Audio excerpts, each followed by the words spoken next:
How's everyone doing?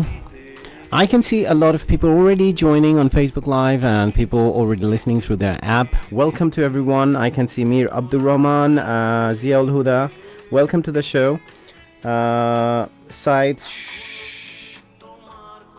Shajon. Hello bhai, কেমন আছেন? I'm doing great. Thank you. খুব ভালো আছি শাজন ভাই। কোত্থেকে? Definitely people who are joining in. চপলা মাহবুবারা যারা জয়েন করছেন সবার প্রতি অনুরোধ রইল যে যেখান থেকে করছেন you know how to get in touch with us on Facebook Live. Definitely within a few seconds you'll have those numbers pinned on the Facebook Live, so you'll find the number, so you can call me from any part of the world, wherever you'd like to call me from. You can use your WhatsApp to call from anywhere. If you're calling from outside London or England, you can definitely do that one. And people who are joining from within England, you know what you have to do is a simple mobile number from your phone, or if you have the app, that's the best thing that you can do for yourself, because on the app is just two buttons. You click on them, you can get directly connected to the studio. Is 07582 473 473 07852 473 473. How about I thought about kickstart the show with a lovely track by Maqsoodul Haq of Feedback. His new band is Maqsood Dhaka, and this song came out in 2018 and it's called Mahatto.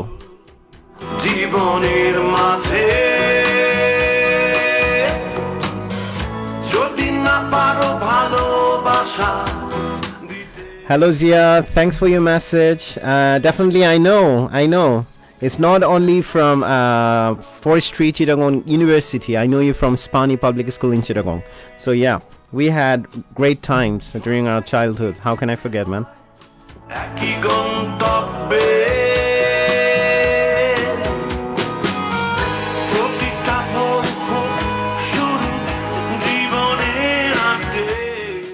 We are here nearly for the next 1 hour 45 minutes. So please make sure we have a good time, because you can make it really great. We have so many people already joining in through the app and on Facebook Live. I can see a lot of people already joining in. So let's make sure we have a good time, because it's called Relax with Eshad.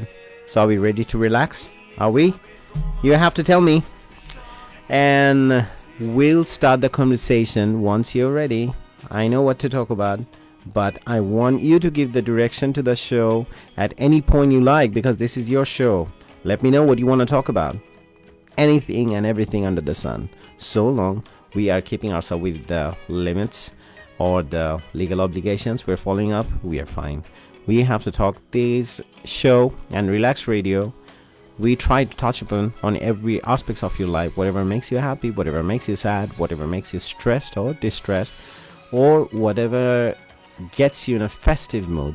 Because we had Dilu Nasser just spoke before me, and he was talking about Boishakhi Mela that's happening all around the world, because আমাদের বৈশাখের প্রথম দিন আমাদের উদযাপনের সময় চলে আসছে. So definitely everyone all around the world, people are really enjoying and getting ready for that. So anything and everything, as I said, you can. So let me know. দুঃখে ভারাক্রান্ত Nazmul Huda Naz. Nazmul Huda Naz, you mentioned that you are very sad. I just wanted to find out why is that? What's making you sad? Keno dukkhe bharakranto? That'd be really good to know. Louis, thanks for joining the show. Yeah, Maddie Misha. I'm full of energy. Yeah, you know the trick. I have my black coffee. That's the trick. So that's my only coffee of the day. So people, let me know, because for many people this is the time when they're getting ready to go to bed, because in Bangladesh it is 2 o'clock, it's 14 minutes past 2 o'clock in the morning, and New York, well, it's late afternoon, but in Saudi Arabia it's again 11:14. So people, whoever you are, wherever you are, I know there's no time frame for whatever you want to do.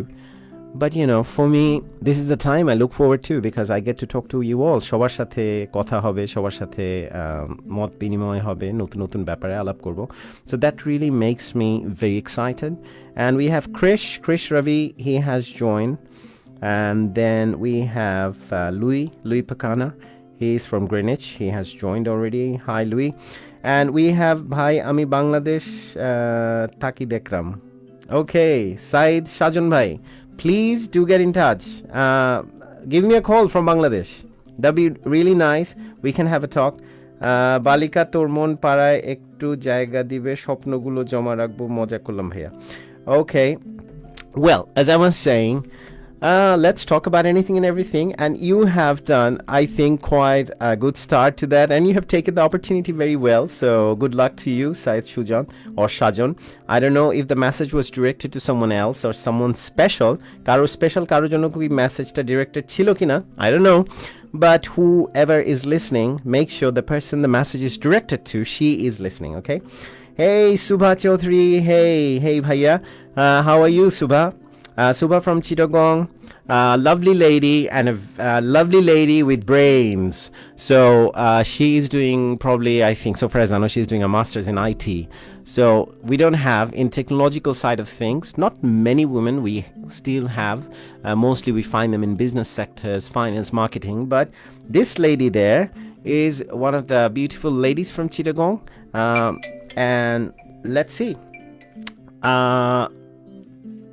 Okay, whoever is joining or trying to join, please call me on 07 5824734730 07 8524734730 আর আমরা কথা শুরু করি sorry about that we have calls coming but they are getting cut off but we'll try to get in touch, it's not a problem. And in the meantime, Subha, Syed Shajon, Mary Misha, Krish Ravi, anyone would like to talk about something, anything that would make them that's making them worried, making them happy, making them sorry, making them, anything or everything, just get in touch and we can discuss about that. Bhaiya apni Sileti ni bhaiya. Okay, well, আমি সিলেটি না, আমি বাংলাদেশি, আপনি যেমন বাংলাদেশি কিন্তু সিলেটের, তো সেরকম আমি বাংলাদেশের আরেক অঞ্চলের, আমি চিটাগংয়ের, কিন্তু আমাদের মূল পরিচয় বাংলাদেশি, কারণ এটা আমরা বলি কি relax radio, Bengali biggest conversation. So বাংলাদেশিদের সবচেয়ে বড় conversation, to be honest, not anywhere in the world I don't know about যে বাংলাদেশি কোনো রেডিও যেখানে you get your same presenters having their shows and coming to you with those shows 5 days a week, which including me, Amin Raja, Dilu Nasser, Sakline, and Hafsanur. We have the Nadia Nihad. Many people we have our shows and we are coming to you, talking to you about different things. So, Ershad Bhai, কিভাবে কষ্টগুলিকে ছুটি দিব? Nazmul Huda Naz, please give me a call, let's talk about it. কষ্টকে কিভাবে ছুটি দিতে হয়, আমার কাছে কিছু আইডিয়া আছে, আমরা সেগুলো বাকিদের সাথে শেয়ার করে আমরা কথা বলতে পারি। Please give me a call, if your in Bangladesh, সেখান থেকে হোয়াটসঅ্যাপ দিয়ে you just have to dial me 00447582473 or 0044785 number ইতিমধ্যে দেওয়া আছে আপনাদের জন্য। Please use that number and give me a call on WhatsApp. সেখান থেকে আমরা আলাপ শুরু করতে পারি, ভাইয়া কিভাবে কষ্টগুলিকে ছুটি দিব। ওকে, আমার একটা সলিউশন হচ্ছে কষ্টকে ছুটি দেওয়ার। One of the solutions that I have come across, many people say that, and especially I've seen this one, I would like to cite an example. Say, for example, I've been to France, and when I have been to France, I've seen one thing in Paris, that they have a ritual. আপনাদের অনেকেই জানবেন, যেমন ইংল্যান্ডে একটা culture আছে যে সবাই পাবে যায়, পাবে একটা সময় সবাই they have the get together. But in Paris or in France, what they do, they have the culture of cafes. So where all their literary get-together would take place, where people would get together, they would talk, they would get together over their meal, যেখানে সবাই একসাথে খাওয়া দাওয়া শুরু করবে। But main thing is that when they start doing it, সবাই কি করে, তাদের ফোনটাকে সরিয়ে রাখে। সেটা সরিয়ে রাখে না, ফোনটাকে সরানোই থাকে, পকেট থেকে আর বের করে না। তো আমাদের যে সমস্যাটা দেখা যায়, আমরা কি করি, যেখানেই যাই আজকাল, যেটা একটা সমস্যা হয়ে গেছে, the phone would come out straight away. Even though I know I'm doing my Facebook live, I'm guilty of that, কিন্তু যেখানে যাই, যে অনুষ্ঠানই করি, সাথে সাথে দেখা যায় আমাদের পকেট থেকে ফোন বেরিয়ে আসছে। সেটা আলোচনা সভা হোক, এমনকি আজকাল মানুষের মৃত্যু দিবস, জানাজা, কেউ মারা গেলেও হসপিটালে গেলেও আমরা we never stop ourselves from doing those things so that's one of the things were আমার মনে we are so dependent on something totally virtual this is really causing us trouble and what you think you can let me know if you agree with me যেখানে আমরা নিজেদের সাথে যে কানেকশনটা সেটা হারিয়ে ফেলছি So I think that could be one of the reasons where people are getting detached. So going back to your question, Nazmul Huda Naz, you said, Ershad bhai কিভাবে কষ্টগুলিকে ছুটি দিব সো কষ্টকে ছুটি দেওয়ার একটা পথ হচ্ছে প্রথমে first build the connection with yourself যে আপনার নিজের সাথে কানেকশন সুখের ব্যাপারগুলোকে যদি নিজের বাইরে গড়ে তোলার চেষ্টা করেন অন্য মানুষের মাধ্যমে অন্য জিনিসের মাধ্যমে অন্য কোনো উপলক্ষের মাধ্যমে তাহলে আমার মনে হয় যে যখন সেই কারণগুলো সরে যাবে জীবন থেকে সাথে সাথে ইউল বিকাম ভেরি লোনলি অ্যান্ড তখন কষ্ট খুব বেড়ে যাবে তো প্রথমে সুখের জন্য you'll have to make yourself available for yourself and at the same time try to build up your own world based on yourself so once you are there because until you are not going anywhere you will always be happy because your happiness is dependent on you so I think hi Ershad Tanzila Labono how are you today I'm doing great thank you and seeing you all around it's really making my day I mean and that's why Madam Isha বলল যে আমাকে মনে হচ্ছে আজকে খুব energetic so that's one of the reasons straight away when I see that many people are there already joining in and Anonna welcome to the show তো সবাইকে যখন একসাথে দেখছি দেখে খুব ভালো লাগছে তো একটা প্রশ্ন সবার জন্য এখন আমাদের একজন একটা সুন্দর কোয়েশ্চেন করেছে even though he didn't mention what the reason behind that he said Ershad ভাই কিভাবে কষ্টগুলিকে ছুটি দেব তার পার্টিকুলার কষ্ট আমরা জানি না নাজমুল হুদা নাজের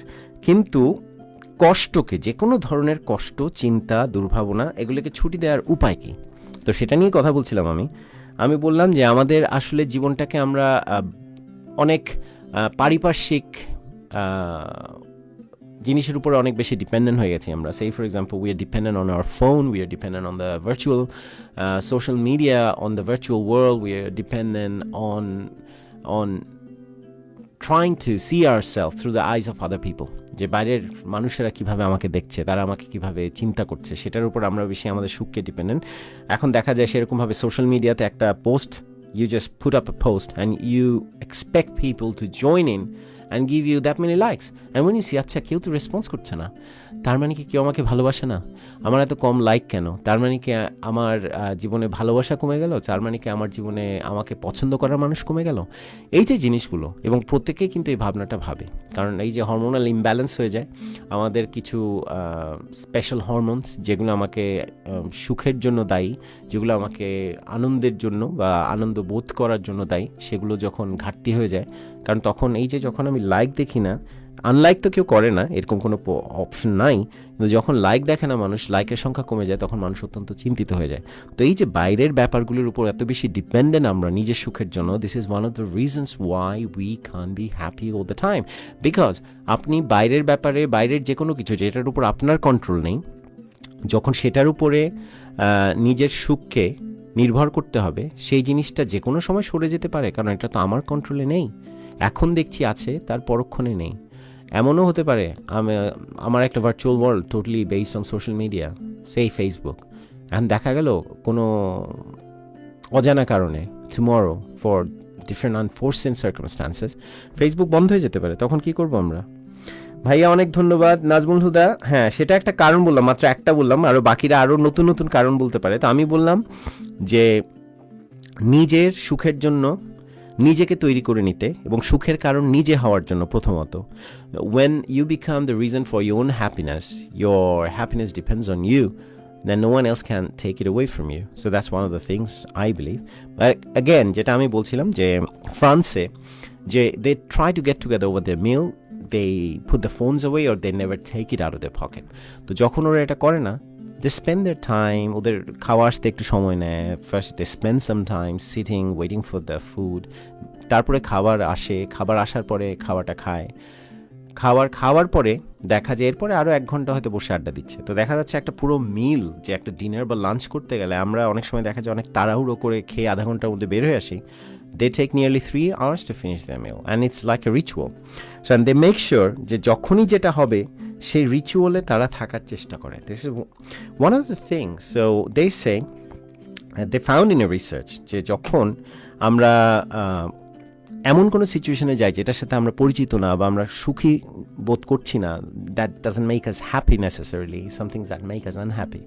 তো এরকম সিচুয়েশনগুলোতে বলা হয় যে try to get back to your rituals and build up those rituals and try to practice those rituals in your good Times, in your bad Times. আজকে খুব ভালো দিন যাচ্ছে, আমার যদি একটা রিচুয়াল থাকে, সেই ফর এক্সাম্পল যে প্রতিদিন কেউ সকালে হাঁটতে বের হয়, ঠিক আছে, তাহলে যেদিন আপনি ভালো ফিল করেন সেদিন আপনি হাঁটতে বের হচ্ছেন। যেদিন আপনি ভালো ফিল করেন না, তার মানে কি সেদিন আপনি শুয়ে থাকবেন বাসায় এবং ফিল করবেন যে আমার তো আজকে ভালো লাগছে না, আজকে আমি এক্সারসাইজ করবো না, আজকে আমি হাঁটতে বের হবো না। কেউ হতে পারে প্রতিদিন বিকালবেলায় স্টারবাক্সে গিয়ে একটা কফি খায়, হতে পারে যে কাজের পরে, আবার কেউ হতে পারে কাজের পরে হয়তো পাবে যাচ্ছে। তো যার যেটা ritual, you need to maintain that one even when you are happy and even when you are sad and even when you're not feeling 100% on that day. কারণ কি, whenever you find yourself, তখন এমন একটা cycle তৈরি করা উচিত যেটা বলা হয়েছে রিসার্চে যে then you always have something to fall back on. যখনই আপনি একা বোধ করবেন, যখনই আপনার মনে হচ্ছে যে এখন আমার খুব একা লাগছে, আজকে কেউ নেই আমার সাথে, but you have your ritual with you that you can go back to and make sure that your happiness is not only dependent on people or things. It first and foremost, it has to be dependent on you. তো এই যে রিচুয়ালটা যে করছে সে কিন্তু আপনি। তাহলে ওই যে একটা নিজের জন্য একটা নিয়ম করে নিয়েছেন যে সকালে হাঁটতে বের হবেন, মন ভালো থাকুক হাঁটতে বের হচ্ছেন, মন খারাপ থাকুক হাঁটতে বের হচ্ছেন। তাহলে যেটা পৃথিবী যেখানে যাক, say for example for me my ritual is going to the gym. I mean whatever happens in my life, I try to go to the gym, I make sure that I go to the gym. কতক্ষণ থাকবো, যতক্ষণই থাকি, but when I come out of there I feel like that I have done something. তো এই যে জিনিসটা যে কোনো কারো, not necessarily you have all have to do the same thing, কিন্তু প্রত্যেকেরই একটা নিজস্ব রিচুয়াল থাকতে পারে। যেমন আজকে কেউ বাসায় ফিরবে, এখনও হয়তো অনেকে বাইরে, যারা রেডিওতে শুনছেন হয়তো ড্রাইভ করছেন, বাসায় যাচ্ছেন। এখন বাসায় যেতে যেতে যখন ড্রাইভ করছেন তখন একটা গান শুনতে শুনতে যাচ্ছেন, কিন্তু বাসায় যখন যাবেন, যাওয়ার সময় আপনার হয়তো একটা রিচুয়াল থাকতে পারে যে I am not encouraging that one by the way, কিন্তু দেখা গেল যে যাওয়ার সময় আপনি একটা টেক ওয়ে, একটা মজার পোলাও, বিরিয়ানি বা কোনো একটা কিছু নিয়ে বাসায় যান, অথবা সুইটস নিয়ে বাসায় ঢোকেন যেটার আপনার বাচ্চারা অপেক্ষা করে থাকে, অথবা আপনার পার্টনার অপেক্ষা করে থাকে, অথবা your other half is waiting for you, that you would bring that something surprising for them and they always wait, okay আজকে কোথা থেকে আসবে, আজকে কী নিয়ে আসবে, বা এই ধরনের কিছু। কারণ going back to that story, আমি যখন ছোটোবেলায় বড় হচ্ছি, there was a very interesting thing. I mean, how I have become a pet lover. আমার ছোটোবেলা থেকে বড় হতে হতে I have had Guinea pigs, I have had birds, I have had খরগোশ, আমার বানর পর্যন্ত ছিল, I had monkeys, I have had dogs necessarily, যারা pet lovers they should have it. So even in England same thing, I had cats, I had dogs. কিন্তু এটার একটা প্রথম কারণ আমার মনে হয় যে একটা রিচুয়াল, আমাদের একটা রিচুয়াল ছিল ছোটোবেলায় যখন বড় হচ্ছি। আমার বাবা করতো কি, বাইরে থেকে আসার সময় হঠাৎ করে কোনো দিন, I am not encouraging that one by the way, কারণ পরবর্তীতে যখন বড় হই তখন এই জিনিসটা বুঝতে শিখি, আমি এখনই বলছি কোনটা।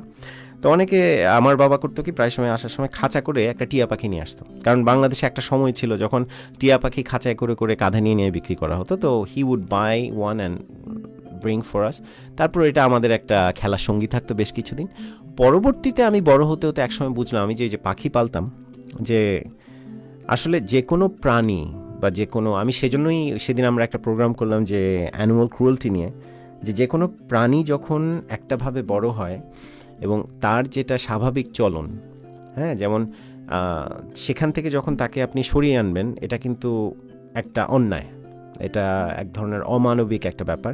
যেমন আমি একজন মানুষকে কেন জেলে দেওয়া হয়, দেওয়ার কারণটা হচ্ছে এটা যে তাকে তার স্বাভাবিক যে মুভমেন্ট, হ্যাঁ, সে যখন যেখানে খুশি যাচ্ছে, যখন বের হচ্ছে, যখন উঠছে, ফ্রেন্ডের সাথে দেখা করছে, ওকে কল করছে, এই যে ব্যাপারটা, তার সব কিছু বন্ধ করে দেওয়া হচ্ছে, তাকে 4 দেয়ালের মধ্যে বন্দি করে দেওয়া হচ্ছে। তো তাহলে আমরা কীরকম ফিল করি? তো তখন আমি ফিল করলাম যে আচ্ছা, পাখিদেরকে যখন আমরা খাঁচায় রাখি, আমার তো দেখতে খুবই ভালো লাগে, আমার সাথেও সে যতটুকু পারে ইন্টারাক্ট করে, কিন্তু বিকালের একটা সময় দেখতাম আমার টিয়া পাখিটা সূর্য উঠতো, বাকি অন্যান্য পাখিদের সাথে সাথে সে বারান্দায় থাকতো, গলা মিলিয়ে সে অনেক জোরে জোরে চিৎকার করতো, যেটা ধান খেতে বাংলাদেশে আমরা দেখি যে অনেক সময় টিয়া পাখি যখন একসাথে উড়ে যায়। তখন একদিন আমার ফিল হলো, আমার তখন বড় হচ্ছে কলেজে, না স্কুলের শেষের দিকে। আমি ভাবলাম যে আচ্ছা এটা আমি কী করছি। তখন আই হ্যাড অ্যারাউন্ড লাইক 82 প্রজাতির, প্রায় 80-82 প্রজাতির পাখির একটা বিশাল খাঁচা আমার তখন। তো I was feeling sad at that point and it started making me think, what am I doing? যে এতগুলো পাখি এখানে বন্দি, তারা খুবই এনজয় করে, সকালে উঠে গোসল করে সবাই একসাথে, তো ওইগুলো দেখতাম, আমরা সবাই এনজয় করি, কিন্তু ওরা এই পৃথিবীতে আসছে কেন? ওদের কাজ তো শুধু পৃথিবীতে, they are not there to coexist with us, they are there to coexist, I mean not for us, with us, যে আমাদের সাথে আমাদের জন্যে বাস করার জন্য আসে নাই, বা তাদের জীবনটা আমাদের জন্যে নয়, আমাদের সাথে থাকার জন্যে। তো তখন করলাম কি, একসাথে খাঁচাটা খুলে সবগুলো পাখিকে একদিনে এক মুহূর্তে ছেড়ে দিলাম। তো সেটাই বললাম যে ওটা একটা রিচুয়াল ছিল আমার বড় হতে হতে। So that's how I think probably I became a pet lover and that always helps me and I still love pets. তো সেটা বললাম, যখনই প্রত্যেকের এক একটা রিচুয়াল থাকলে, যেমন sometimes small things make people happy. Tanzila Labanlo, you made a lovely comment. Sometimes small things make people happy. Please, can you elaborate? You can give me a call, or probably you can write a message on Facebook Live if you like. And people who are listening through the app, definitely please give me a call. You have the numbers, and when you have the app downloaded, you just have to press either of the two buttons. Straight away, you'll be connected to us. So okay, Mohammad Ziaul Huda. For all of your information, Eshad, auntie and uncle are extreme lovers of pet. I myself noticed fresh pets can be so loved. While we were in Sholo Shahar for Mone Ache. Ziaul Huda, I mean, he is one of my childhood friends, so he used to come to our place every now and then. He was a friend of my cousins as well. তো আমরা তখন একসাথে বড় হয়েছি. We were in different schools, but we grew up together. And later on, I mean, he's a successful man now. We studied, fortunately, even at the same university at some point. I was studying law and he was studying in forestry. So Jeta, I grew up with a lot of pets in my house, and many people have seen in my social media as well pictures of a lot of pets I grew up with, even the pets I had in London. তো এটাই বলছিলাম। আর তানজিলা লাবণ্য যেটা বললেন যে ছোট ছোট ব্যাপারে, হ্যাঁ ছোট ছোট ব্যাপার, এটা কিন্তু খুব ইম্পর্টেন্ট মাঝে মাঝে। এই জন্য বললাম যে রিচুয়ালের ব্যাপারটা, যেমন আমার ছোট ব্যাপার এখন একটা নতুন ডেভেলপ করেছে। আমার I have to have a mug of black coffee during the show. যারা ফেসবুক লাইভে আমার সাথে রিল্যাক্স উইথ এর সাথে যোগদান করেন, আপনারা হয়তো দেখে থাকবেন যে আমি যখনই অনুষ্ঠান শুরু করি, আমি কথা বলতে বলতে, গান শুনতে শুনতে, I have a mug of coffee for me and I sheep on it. আমার জীবনের প্রথম ব্ল্যাক কফি খাওয়ার অভ্যাস, আমি কখনো ভাবিনি আমি ব্ল্যাক কফি খাবো, but that's my ritual now. So to be honest with you, আমার দিন যেরকমই যাক না কেন, আমি যখন স্টুডিওতে ঢুকি, I think about, okay, it's my coffee time and it's my black coffee time. কারণ so see, I mean, I'm a living example of that one, and just talking to you suddenly it struck me যে আচ্ছা ঠিক তো আমারও এরকম। সাইদ সাজন, নিক ভাইয়া, অনেক সময় বিদ্যার চেয়ে অভিজ্ঞতাই বেশি কাজে লাগে। নিক, well, I don't know who are you talking to. আমার নাম এরশাদ। আর যাই হোক, মেবি ইউ সেড নাইস ভাইয়া, অনেক সময় বিদ্যার চেয়ে অভিজ্ঞতায় বেশি কাজে লাগে। এক্স্যাক্টলি। আর সবসময় যে বিদ্যা, যে অনেকে দেখবেন আপনার চারপাশে অনেক মানুষ হয়তো graduate, then masters, then they have done PhD, their doctorates, and they have all the post graduate, post doctoral research and everything they have done. কিন্তু মাঝে মাঝে সেটার জন্যে তারা যেসব কাজ এইসবের পরেও করে থাকেন, you might find many educated people, they are being very abusive towards the housemaids. বাসার কাজ করে যে ছোট মেয়েটা, তার প্রতি অনেক বেশি অত্যাচার করে। বাংলাদেশে এই ঘটনাগুলো আমরা প্রায় দেখি। তো অনেক কিন্তু শিক্ষিত মানুষ, সেখানে দেখবেন যে ঘরের অভিভাবক যারা, তারা দুজনেই শিক্ষিত, তারপরেও এরকম একটা ঘটনা কি করে ঘটে, আর তাদের হাত দিয়ে কি করে ঘটে, এটা আমার বোধগম্য না। তো সেখানে আবার দেখা যায়, আমাদের বাংলাদেশের অনেকে শুনে থাকবেন, আরজ আলী মাতব্বর বলে একজন মানুষ ছিলেন, স্বশিক্ষিত একজন মানুষ, আপনারা দেখতে পারেন, তাকে সার্চ করে গুগলে। তাকে 21 পদক দেওয়া হয় পরবর্তীতে, মরণোত্তর সম্ভবত। তো তার যেটা বরিশালের Aroj Ali Matubbar, if I am not wrong, তো উনি নিজের ইচ্ছায়, উনি পড়াশোনা করেননি কখনোই, স্কুলে যাওয়ার সুযোগ হয়নি তার, তো না থাকাতে স্বল্প তার হয়তো একটা সুযোগ হয়েছিল, কিন্তু পরবর্তীতে এই পড়াশোনা আর উনি চালাতে পারেননি। তো আরজ আলী মাতব্বর যেটা করেন, তার সেই অভিজ্ঞতা থেকে তিনি মানুষকে ধর্মের অন্ধকার অথবা ধর্মের কুসংস্কার, অনেকে যে ধর্মকে নিয়ে যে কুসংস্কার বা ব্যবসা তৈরি করে নানা মানুষরা এবং নানা রকম ফতোয়া, এসবের বিরুদ্ধে প্রচারণার জন্য তিনি নিজেই একটা লাইব্রেরি প্রতিষ্ঠা করলেন এবং গ্রামের সবাইকে উদ্বুদ্ধ করলেন সেই লাইব্রেরিতে এসে পড়ার জন্য। এবং তিনি তার কিন্তু প্রচণ্ড, এবং তাকে বলা হয় যে একজন দার্শনিক। তো সেই জিনিসটাই, তার কিন্তু পড়াশোনা একেবারেই কোনো প্রাতিষ্ঠানিক, তার কোনো ডিগ্রি নেই, কিন্তু স্বশিক্ষিত একজন মানুষ যিনি সহজেই যে কোনো মানুষের সাথে যে কোনো সময় বসে কথা বলতে পারেন, তিনি যেরকম ডিগ্রিধারী হন না কেন। তো সেটাই বললাম, একটা সুন্দর কথা সাইদ সাজন যেটা বলেছেন যে অনেক সময় বিদ্যার চেয়ে অভিজ্ঞতা অনেক বেশি কাজে লাগে, definitely. And Roksana অ্যাঞ্জি, hello, I hope you're doing great and you are not in a dilemma with your food tonight and you don't do you need any help with anything? Let us know. Last time we tried to help you and finally I think we did help you and you got your takeaway from your Korean takeaway, especially halal Korean takeaway. We have to find out our own happiness. Exactly, Tanzila. We have to find out our own happiness.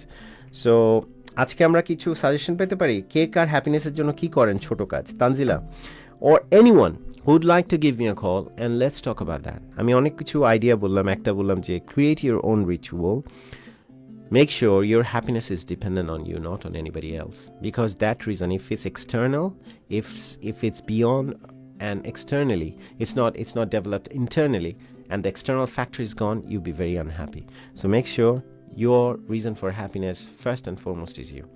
So আরেকটা যেটা বললাম, আজকে অনেকজন মানুষ যারা join করেছেন তারা আমাকে হয়তো তাদের মধ্যে কেউ একজন ফোন করে বলতে পারেন what is the one thing that you always go back to, what's your ritual, যে যখনই আপনি ফিল করেন যে আজকে আপনি খুব সুখী। কিন্তু একটা ইন্টারেস্টিং জিনিস কি, আমরা সুখী থাকলে অনেক কিছুই করি, we celebrate, we order takeaway, we go out, we meet with friends, we call up friends আর তাদেরকে জানাই। কিন্তু দুঃখী হলে আমরা কি সেভাবে ইনভলভমেন্ট মানুষের নিই? দুঃখী হলে কি আমরা সেভাবে কথা বলি মানুষের সাথে, সেটাকে শেয়ার করি? দুঃখী হলে কি আমরা আমাদের সেই রিচুয়ালটা পালন করি?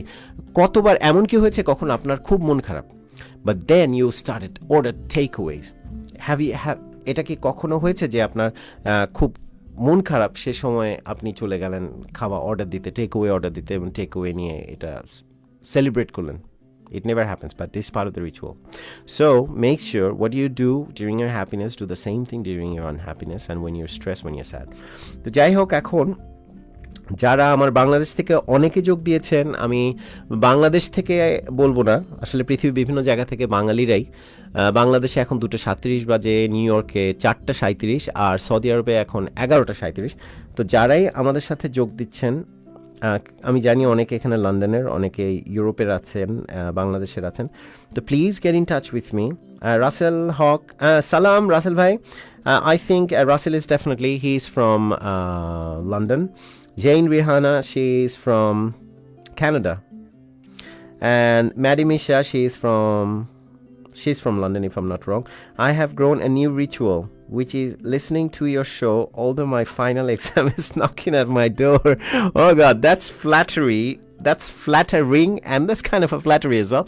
But Maddie Misha, thanks a lot. I do see that. You're always there when my show starts, and you are one of those people who are quite regular, and I really appreciate.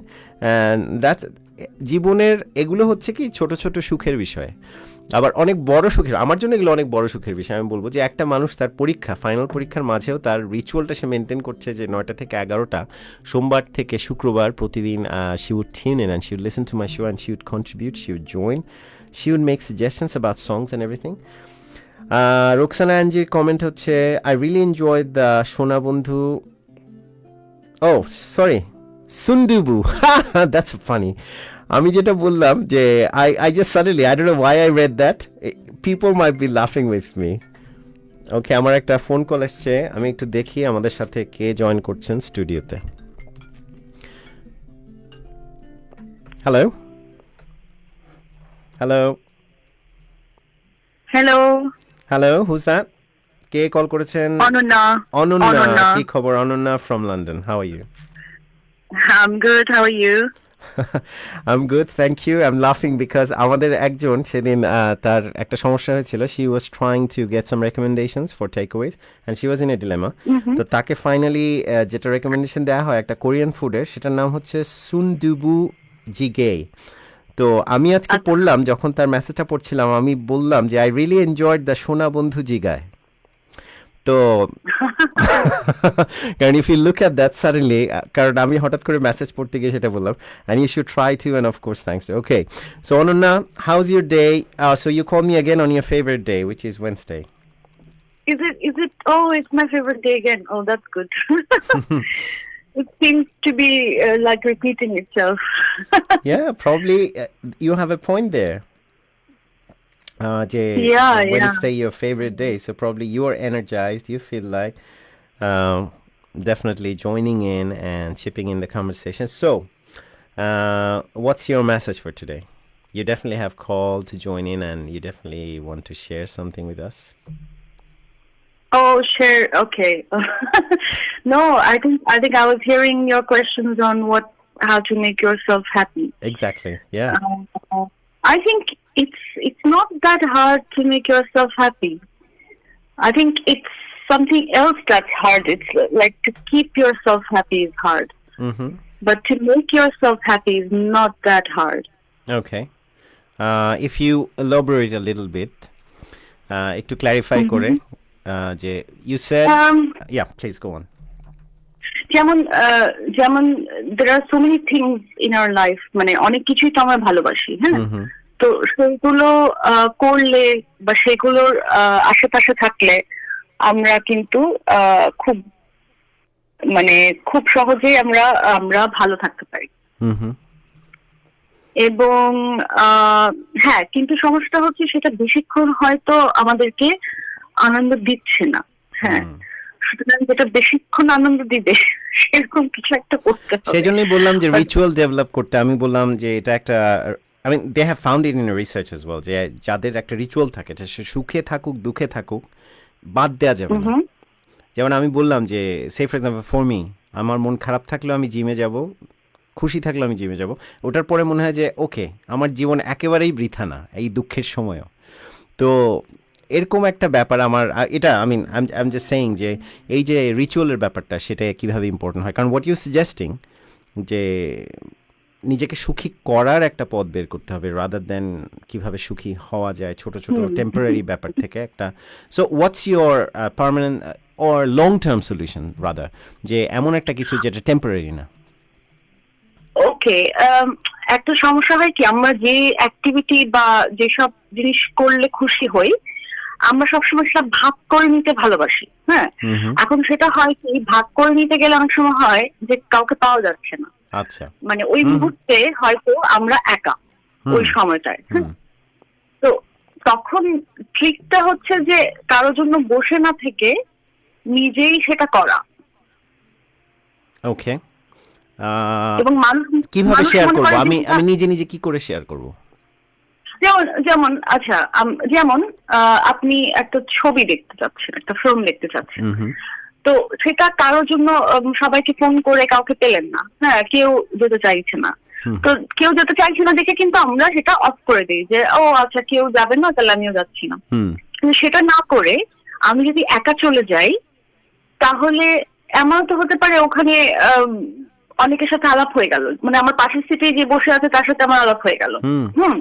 হতেই পারে। বা আলাপ যদি না হয়, আলাপ যদি কারোর সাথে কোনো আলাপ নাও হয়, কিন্তু আমি যে ফিল্মটা দেখতে যাচ্ছি সেটা তো আমাকে আনন্দ দিল, ফিল্মটা তো আমাকে আনন্দ দিল। না, আই এগ্রি উইথ ইউ, কারণ আমি কিন্তু জীবনে অনেকবার করেছি এই ঘটনাটা। এবং আমার যখন এরকম সিচুয়েশন হয়, যখন আমি একা মুভি দেখতে যাই, আমার মুভি দেখার সময়টা হচ্ছে রাতের শেষ যেই মুভি যে স্লটটা থাকে, স্ক্যাজুলটা থাকে 11টার সময়, 11:30টার সময়, তারপরে 1টা-1:30টার সময় বের হই ওখান থেকে। তো এরকম আমি অনেকবার গেছি। কালকে একটা ঘটনা শেয়ার করলাম, একটা মানে কালকে আমরা কিছু আলাপ করছিলাম, মানুষ কিভাবে মানুষের অনুভূতিকে নিয়ে খেলে বিভিন্ন ধরনের, many people are conning each other in London, specially আমাদের বাংলাদেশিদের মধ্যে। তো সেখানেও আমার একটা শেয়ার করলাম। সেখানের ঘটনাটা ছিল যে রাত্রে স্ট্র্যাটফোর্ডে ওয়েস্টফিল্ডে সিনেমা হল থেকে বের হয়েছি, তখন 1টা-1:30 বাজে। তখন এরকম একজন আমাদের বাঙালি ভাই, তার অনুভূতি নিয়ে খেলার শখ হলো আর কি রাত্রে 1:30টায়। তো যাই হোক, তো হ্যাঁ, তো এই যে ব্যাপারটা, এটা একটা সুন্দর কথা যে so one of you things, so that's what you do, you go for movies and or is there any ritual, that particular thing that you do? অনেকে অনেক কনস্ট্রেন্ট থাকতে পারে, যেমন বাংলাদেশে অনেক সময় আমরা চাইলেই বের হতে পারি না, যখন তখন চাইলেই আমরা আম, মানে চাইলেই আমরা ওই অনেকগুলো জিনিস আমরা পেতে নাও পারি, কারণ ওই জায়গার কারণেই, মানে হয়তো জায়গার কিছু লিমিটেশন আছে। হ্যাঁ, তো এখানে আমি রাত 12টা 1টা 2টোতে আমি ইজিলি যে কোনো জায়গায় যেতে পারি আমার ইচ্ছা হলে, কিন্তু সেটা আমি হয়তো অন্য অনেক দেশে পারবো না। হ্যাঁ, এটা এটা কিন্তু একটা এটা এটা কিন্তু একটা বিশাল কারণ মানুষের খারাপ থাকার। হ্যাঁ, কিন্তু যদি বাংলাদেশে আবার একটু এখন মনে হয় খুব ডেভেলপ করে গেছে এই ব্যাপারটা, মানে অন্যান্য দেশে হয়তো থাকতে পারে, হ্যাঁ ডেফিনেটলি কিছু কিছু দেশে সেফটির ব্যাপারটা থাকতে পারে। তো আমার মনে হয় বাংলাদেশে আমরা অনেক ইমপ্রুভ করে ফেলছি এখন এই ব্যাপারটাতে, কারণ এটা আমি কিন্তু এগ্রি করছি না। কারণ কি, মানে আমি যদি আমার রাত 12টার সময় আমার একা যেতে মনে হয় আমি যেতেই পারি, তাতে কেউ আটকাবে না হয়তো, কিন্তু গেলে কি হবে, কোথায় কি হবে সেটা কিন্তু কেউ বলতে পারে না।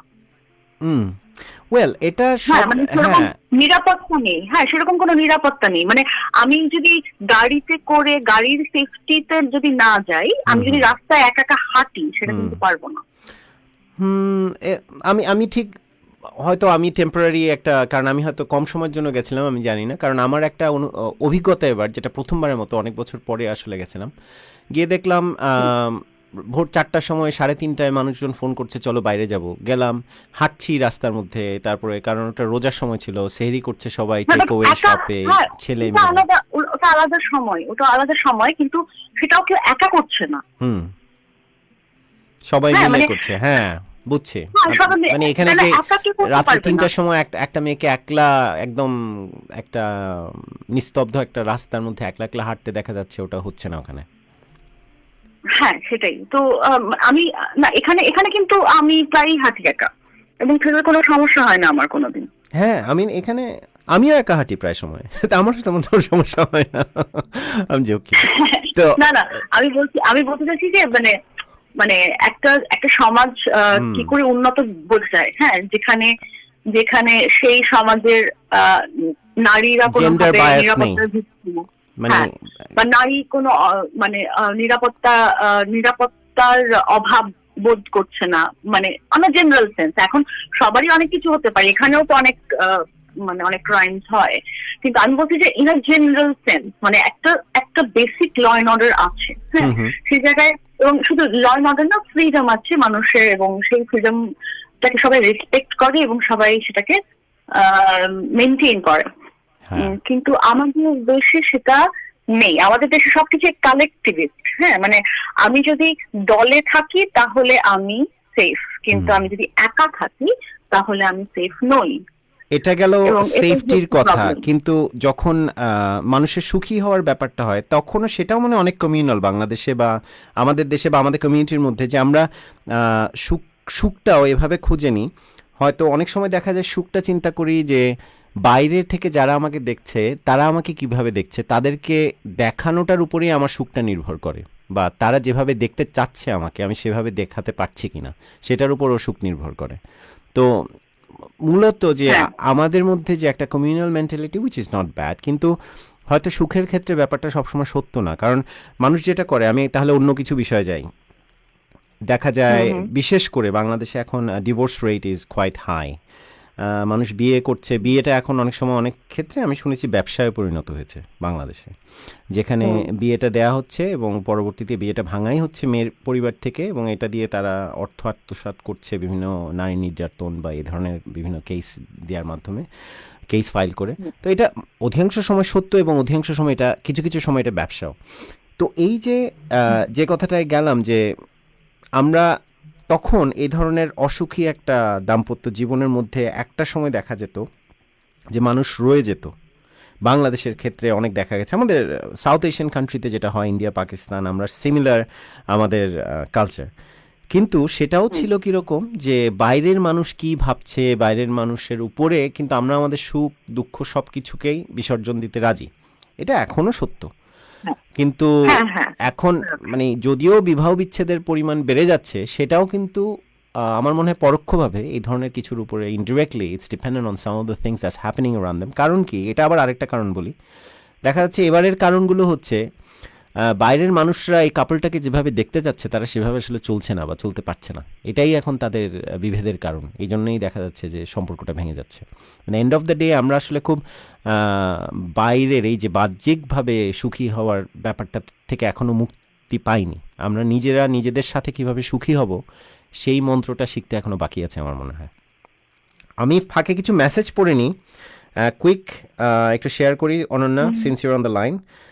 সায়েদ সাজন বলেছেন, ভাই ডোন্ট মাইন্ড, জীবনে অনেক কিছু দেখেছি শিখেছি, তার মধ্যে সবচেয়ে বড় একটা জিনিস শিখেছি তা হলো never lose your well wishers what ever happens. জীবনে খুব ভালো কথা আসলে যে কাছের মানুষদেরকে না হারানো, ডেফিনেটলি। কারণ এই যে অনন্যা একটু বললো যে অনেক সময় আমাদের মনে হয় যে এখন একটা এমন সময় যাচ্ছে এটা শেয়ার করি কারোর সাথে, অনেক সময় পাওয়া যায় না। তো যদি পাওয়া যায়, হ্যাঁ, এই মানুষগুলোকে মেনটেন করা ভালো, খুব ভালো কথা। না পেলে তো তখন নিজের কাছে আসতে হবে। End of the day you are your best friend. তো জীবনে চলার পথে অনেক ঝগড়া হয়, বিশেষত বন্ধুদের সাথে। বন্ধুর সাথে ঝগড়া মূলত শত্রু থেকেও বেশি হয়। বন্ধুরা সবসময় আপনাকে, সুন্দর একটা কথা আসছে কিন্তু, রেডি সবাই? বন্ধুরা সবসময় আপনাকে বাঁশ দেওয়ার স্বপ্নে বিভোর থাকে, তবে আপনার ক্ষতি করার জন্য নয়। আচ্ছা, বাঁশ দে, আচ্ছা অনন্যা, আমার এখন মেসেজ থেকে বের হয়ে আসতে হলো। কেউ যদি আমাকে বাঁশ দেওয়ার স্বপ্নে বিভোর থাকে, সে আমার ক্ষতি চাচ্ছে না কি করে, এটা বুঝলাম না। আমি জানি না কোন সেন্সে উনি লিখেছে। বাঁশ গাছ তার বাসায় লাগানোর জন্য উপহার দিয়ে গেলে, ঠিক আছে, বাঁশের চারা দিয়ে গেলাম তোমার বাসায়, তুমি বাঁশ গাছ দিয়ে তোমার চারপাশের বাগানটা বানাও, তাহলে ঠিক আছে, বুঝলাম বন্ধুর উপকার। কিন্তু যদি দুইটা ভাবে হতে পারে, কিন্তু বাঁশ উনি যেভাবে বলেছে তো দুটা হতে পারে। একটা স্থূল কারণ হতে পারে যে কেউ মানে মজার ছলে বা মানে জোকসের ছলে অনেক সময়, হ্যাঁ, কটাক্ষ করলো, একটু যোগ করলো, হ্যাঁ, সেটাকে আমরা বাঁশ দেওয়া বলি আসলে। কিন্তু অধিকাংশ সময় এই যে বাঁশ দেওয়ার ব্যাপারটা আসলে খুব কি বলবো, বনবলন না। আরেকটা দিকে দেখতে গেলে উনি ওইভাবে হয়তো লেখেননি, বা আরেকটা দিকে দেখতে গেলে যে আমরা আমাদের এক্সপিরিয়েন্স গুলো আমাদের কাছের মানুষের থেকেই তো পাই। সেই এক্সপিরিয়েন্স গুলো না পেলে, খারাপ এক্সপিরিয়েন্স গুলো যদি না পাই, তাহলে আমাদের গ্রোথ হবে না, আমরা নতুন কিছু শিখবো না, আমরা দুনিয়াদারি চিনবো না। হ্যাঁ, ওকে, ডেফিনেটলি, হ্যাঁ। তারপর উনি শেষ করেছেন এভাবে, মূল কথা নিজের রাগ ইগোকে সন্তুষ্টি প্রদানের জন্য বন্ধুর সাথে সম্পর্ক খারাপ করার মতো বোকামি করা একদম অনুচিত। ওয়েল, ডেফিনেটলি এই যে ইগো জিনিসটা যে কোনো সম্পর্কের ক্ষেত্রেই অত্যন্ত খারাপ। মানে ইগো ব্যাপারটাই হচ্ছে যেখানে আমি ভাবছি যে আমি কোন জায়গায় আছি। যে এই যে একটা ব্যাপার হচ্ছে যে প্রথমত ইগো থেকে যেটা হয় যে মানুষ সরি বলতে পারে না। আজকে কেউ একটা সম্পর্কের ক্ষেত্রে, বন্ধুত্ব, দুই বন্ধু, একটা ভুল হয়ে গেল, দেখা যাচ্ছে আমি যদি ওকে সরি বলে ও ভাববে যে আমি ছোট হয়ে গেলাম, অথবা আমিই ভুল করেছিলাম। অনেক সময় নিজে ভুল না করেও কিন্তু স্বীকার করতে হয়, একটা মানে তাকে শিক্ষা দেওয়ার জন্য হলেও, যে দেখো আমি সরি, যদিও ভুলটা আমার না। মানে সে তখন নিজেই বুঝে নেবে, আচ্ছা ভুল তো ওর ছিল না, যে জানবে সে তো বুঝে নেবে। তো যাই হোক, এখন Morjina Begum, happiness is listening to recital of my favourite song aloud. এটা অনেকেই করি আমরা। Do you do that Ananya? মানে নিজের পছন্দের গানটাকে একেবারে just listening to it aloud করা হয়? হ্যাঁ, নিজের পছন্দের গান আমি বারবার শুনে মানে মুখস্থ হয়ে যায়। এবং আমি ছোটবেলায় আরেকটা জিনিস করতাম, মানে এটা শুনলে সবাই ভাববে যে মানে হয়তো মিথ্যে বলছি বা বানিয়ে বলছি। তখন তো ওয়াকম্যান ছিল, তো তখন ওয়াকম্যানে শুনতাম একটা গান, একটা ক্যাসেট, তখন ক্যাসেট ছিল, তখন ওই একটা ক্যাসেটেই মানে দিনে 100 বার করে শুনতাম। হ্যাঁ, তো শোনার ফলে যেটা হতো যে সমস্ত মিউজিকটা ব্রেনের মধ্যে একদম মানে রেজিস্টার হয়ে যেত। মানে আমি তো একবার কি হতো যে আমার পরীক্ষার সময় তো মা দেখছে যে আমি সারাক্ষণ গান শুনছি, তো ভাবছে যে পড়াশোনা হবে না, তো আমার ওয়াকম্যানটা মা নিয়ে আলমারিতে লক করে রেখে দিল।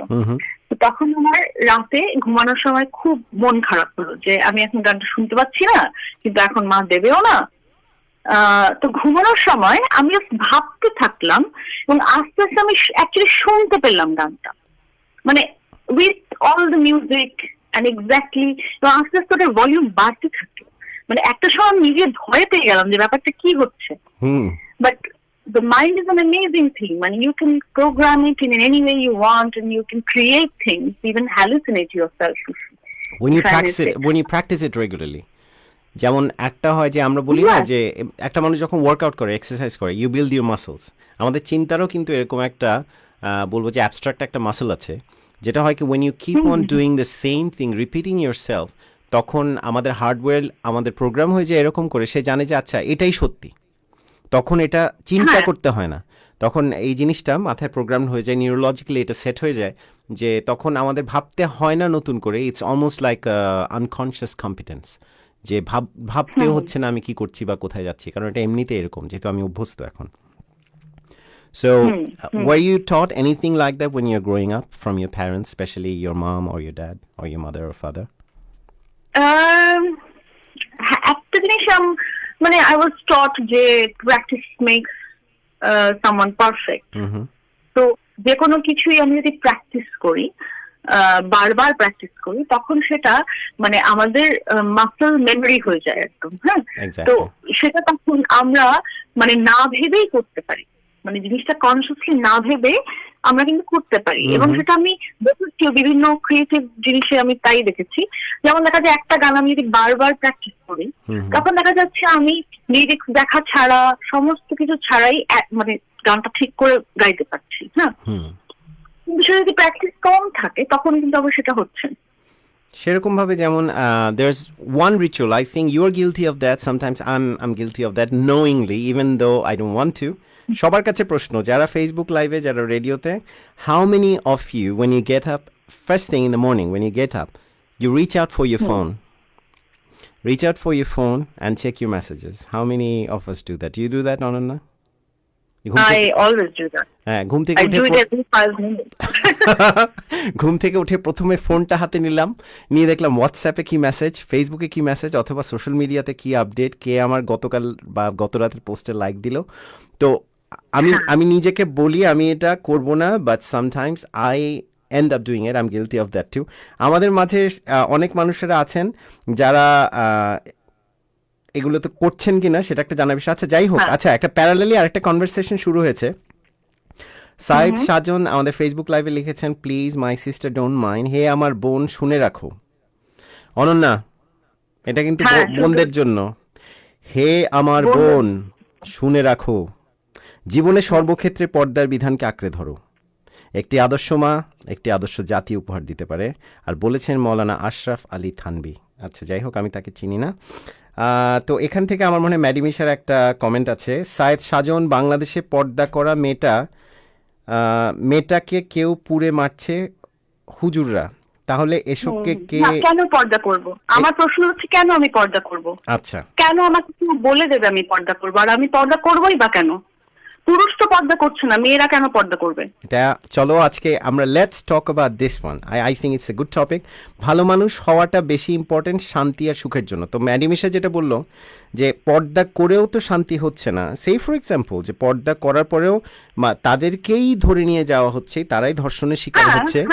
তো এটা একটা গুড কোয়েশ্চেন, স্পেশালি আমাদের এখানে অনেক দেখতে পাচ্ছি যে we have many female contributors and listeners, Morjina Begum, Maddy Misha, yourself, Angie. তো আমার মনে হয় প্রবলি আর অনেক আমাদের মেল ডমিনেটেডও এখানে অনেক আছেন অনেকে। So let's talk about this one. যেমন এখানে অনন্যা বলেছেন পর্দা করব কেন, পর্দা meaning self respect, that's what Morjina Begum is saying. Morjina Begum, if you can call us that be great. If you can, হ্যাঁ, আমি একটা কাপড়ের মধ্যে আমার সেলফ রেসপেক্ট কে এত ছোট ভাবে দেখবো? আমার সেলফ রেসপেক্ট কে এতই ক্ষুণ্ণ যে সেটা কাপড়ের মধ্যে থাকবে? এখন কোশ্চেনটা হচ্ছে মর্জিনা বেগম সেলফ রেসপেক্ট বলছে যে কোন জিনিসটায় পর্দার মাধ্যমে আপনি কিভাবে রেসপেক্টটা অর্জন করছেন মর্জিনা, সেটা একটু জানার বিষয়। যে first of all, when you are covering yourself, how are you seeking your respect? What? A part of your body or any part of your body if it's showing that's how you're losing your respect? কোশ্চেনটা এখানে। তো Ananya, what do you think? I mean, এই পর্দার ব্যাপারটা since আচ্ছা দেখি, আমাদের সাজন বলেছে আপুজি মানছি, তবে কিয়ামতের কি হবে? আচ্ছা, এখানে আমরা ধর্মের ব্যাপারটা টেনে আনছি। যাই হোক, তো প্রতিটা ধর্মের একটা বিধান আছে, ইসলাম ধর্মেও আছে, অন্যান্য ধর্মে অন্যান্যভাবে বলা আছে। তো এখন Ananya, please let's continue that one. আমি খুব অবজেক্টিভলি ফ্যাকচুয়াল ইনফরমেশন বলতে পারি এবং সেটা নিয়ে আলোচনাটা আগাতে পারি। আমি একটু এখানে কারণ- কিছু জিনিস অ্যাড করে দিই। আমাদের মর্জিনা বেগম বলেছে to cover our secret parts. Unfortunately Morjina Begum, এখানে আমার একটু বলতে হচ্ছে, যখন পর্দা বলা হয় এটা শুধু সিক্রেট পার্ট বললে কিন্তু সবাই কিন্তু সিক্রেটলি এভাবেই থাকে, we cover ourselves including man and হ্যাঁ, নর্মাল জামা ওমেন। কাপড় পরে তো সবাই সবাই চলাফেরা করে। সিক্রেট পার্টস আমরা ঢেকে রাখছি, কিন্তু যখন পর্দা বলা হয় মেয়েদের ক্ষেত্রে স্পেশালি, তখন কিন্তু it's not only about covering secret parts, না, ওটা এক্সট্রা। এটা we add something extra on top. হ্যাঁ, তখন ব্যাপারটা যেখানে একটা গরমের মধ্যেও একটা মেয়ে পুরোপুরি নিজেকে ঢেকে রাখছে, শুধু দুটো চোখ দেখা যাচ্ছে, অনেক ক্ষেত্রে চোখও দেখা যায় না। তো আমার এখানে কিছু চিন্তাধারা আছে, আমি বলবো, কিন্তু Ananya please, being a female listener and contributor yourself, let's hear you out. আমি আমি এই বিষয়ে কিছুটা পার্সোনাল ইন্টারেস্ট থেকেও অনেক পড়াশোনা করি আর কি, মানে একটু মানে চেষ্টা করি হিস্ট্রি সোশিয়োলজি এগুলো নিয়ে একটু একটু ঘাটাঘাটি করি। তো সেখান থেকে আমার যেটা আমি জানি এবং যেটা ফ্যাক্ট বলে আমি জানি, এবং সেটা হচ্ছে প্রথম এই যে পর্দার বিষয়টা, এই যে ভেইলিং অথবা পর্দা, এবং পর্দাটা রেঞ্জও হতে পারে, একটা হচ্ছে শুধু মাথায় কাপড়, একটা হচ্ছে একদম কোনো কিছু দেখা যাচ্ছে না, দুটো চোখ ছাড়া, হ্যাঁ, এরকম অনেকগুলো থাকতে পারে। কিন্তু পুরো মানে কনসেপ্ট হিসেবে আমি সেটাকে একটা শব্দে ভেইলিং বলতে পারি। ভেইলিং প্রথমে শুরু হয় অ্যাসিরিয়ান যে সভ্যতা, সেই সভ্যতা থেকে শুরু হয়। সেখানের এক খুব খুব রাগী আর খুব টাইরানিক্যাল একজন রাজা, সে এইটাকে ইনঅ্যাক্ট করে, এই লটাকে ইনঅ্যাক্ট করে তার সোসাইটিতে। এবং সেখানে সে এটা কেন করে, কারণ সে চায় যে মানে ওখানে যেটা হয় আর কি, মানে একটা পেট্রিয়ার্কাল সোসাইটি সে স্থাপন করে, এবং সেখানে ও চায় যে মেয়েরা পাবলিক স্পেসে পর্দা ছাড়া আসতে পারবে না, এবং যারা প্রস্টিটিউট তারা পর্দা পরতে পারবে না। আচ্ছা, পতিতারা পর্দা পড়তে পারবে না, কিন্তু এইভাবে সে ডিমার্কেট করে। আচ্ছা, মানে এবং ডিমার্কেট করে, এবং সেটা কেন করে, কারণ তার কাছে মানে এটার দুটো কারণ আছে। কারণ তখন থেকে মেয়েদেরকে পরিবার বা সমাজের একটা অবজেক্ট হিসেবে, একটা বস্তু হিসেবে মানে ট্রিট করা শুরু করে। এটা এক একজনের হয়তো এটা একটা ম্যাটার অফ অনার, যে আমার সম্পত্তি, আমি তাকে দেখতে, অন্য কাউকে দেখতে দেব না, এটা আমারই, আমার দেখার বিষয়, আমি দেখব শুধু।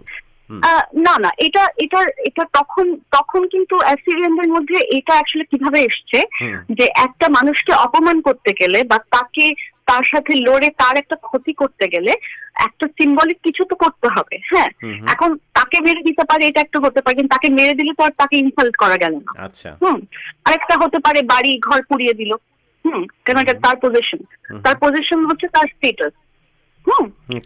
তো এখন সেই পজিশন হিসেবে নারীকে প্রতিষ্ঠা করলো, এবং সেই কারণে পর্দাটা করলো। এবং হ্যাঁ, তো সেটা শুরু হলো, এবং সেটাতে যেটা হলো যে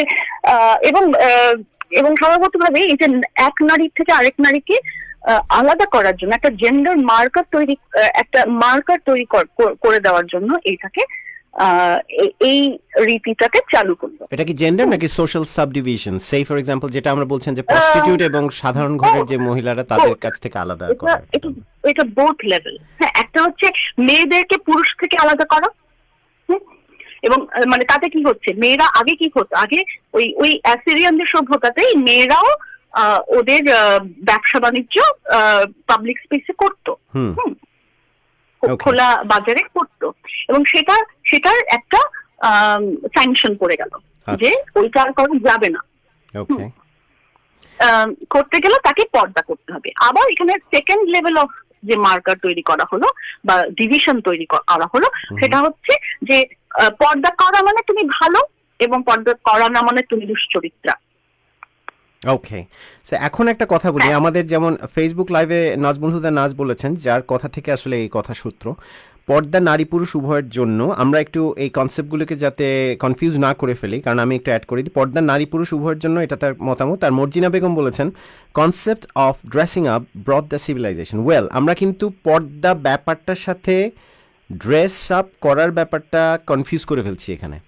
কারণ যখন পর্দা বলা হচ্ছে, স্পেশালি পার্টিকুলার রিলিজন বা নর্মালি আমরা যখন পর্দা কথাটা বলি যে ভেইলিং, আমরা নিজেকে যখন সবার কাছ থেকে আলাদা করে সরিয়ে রাখি, সেটার সাথে নর্মাল ড্রেস আপের কিন্তু সম্পর্ক নেই। যদি থাকতো বা একই জিনিস হতো তাহলে এত সমস্যা ক্রিয়েট হতো না। কারণ আজকে একটা মেয়ে যখন মাথার উপরে কোনো কিছু দিয়ে তার মাথাকে ঢাকছে না বা চোখ মুখটাকে ঢাকছে না বা শরীরটাকে, সে কাপড় চোপড় পরছে, শাড়ি পরছে, হয়তো সে জিন্স টি শার্টও পরতে পারে অথবা শার্টও পরতে পারে, সে বের হচ্ছে, তাহলে তো শি ইজ ড্রেসিং আপ।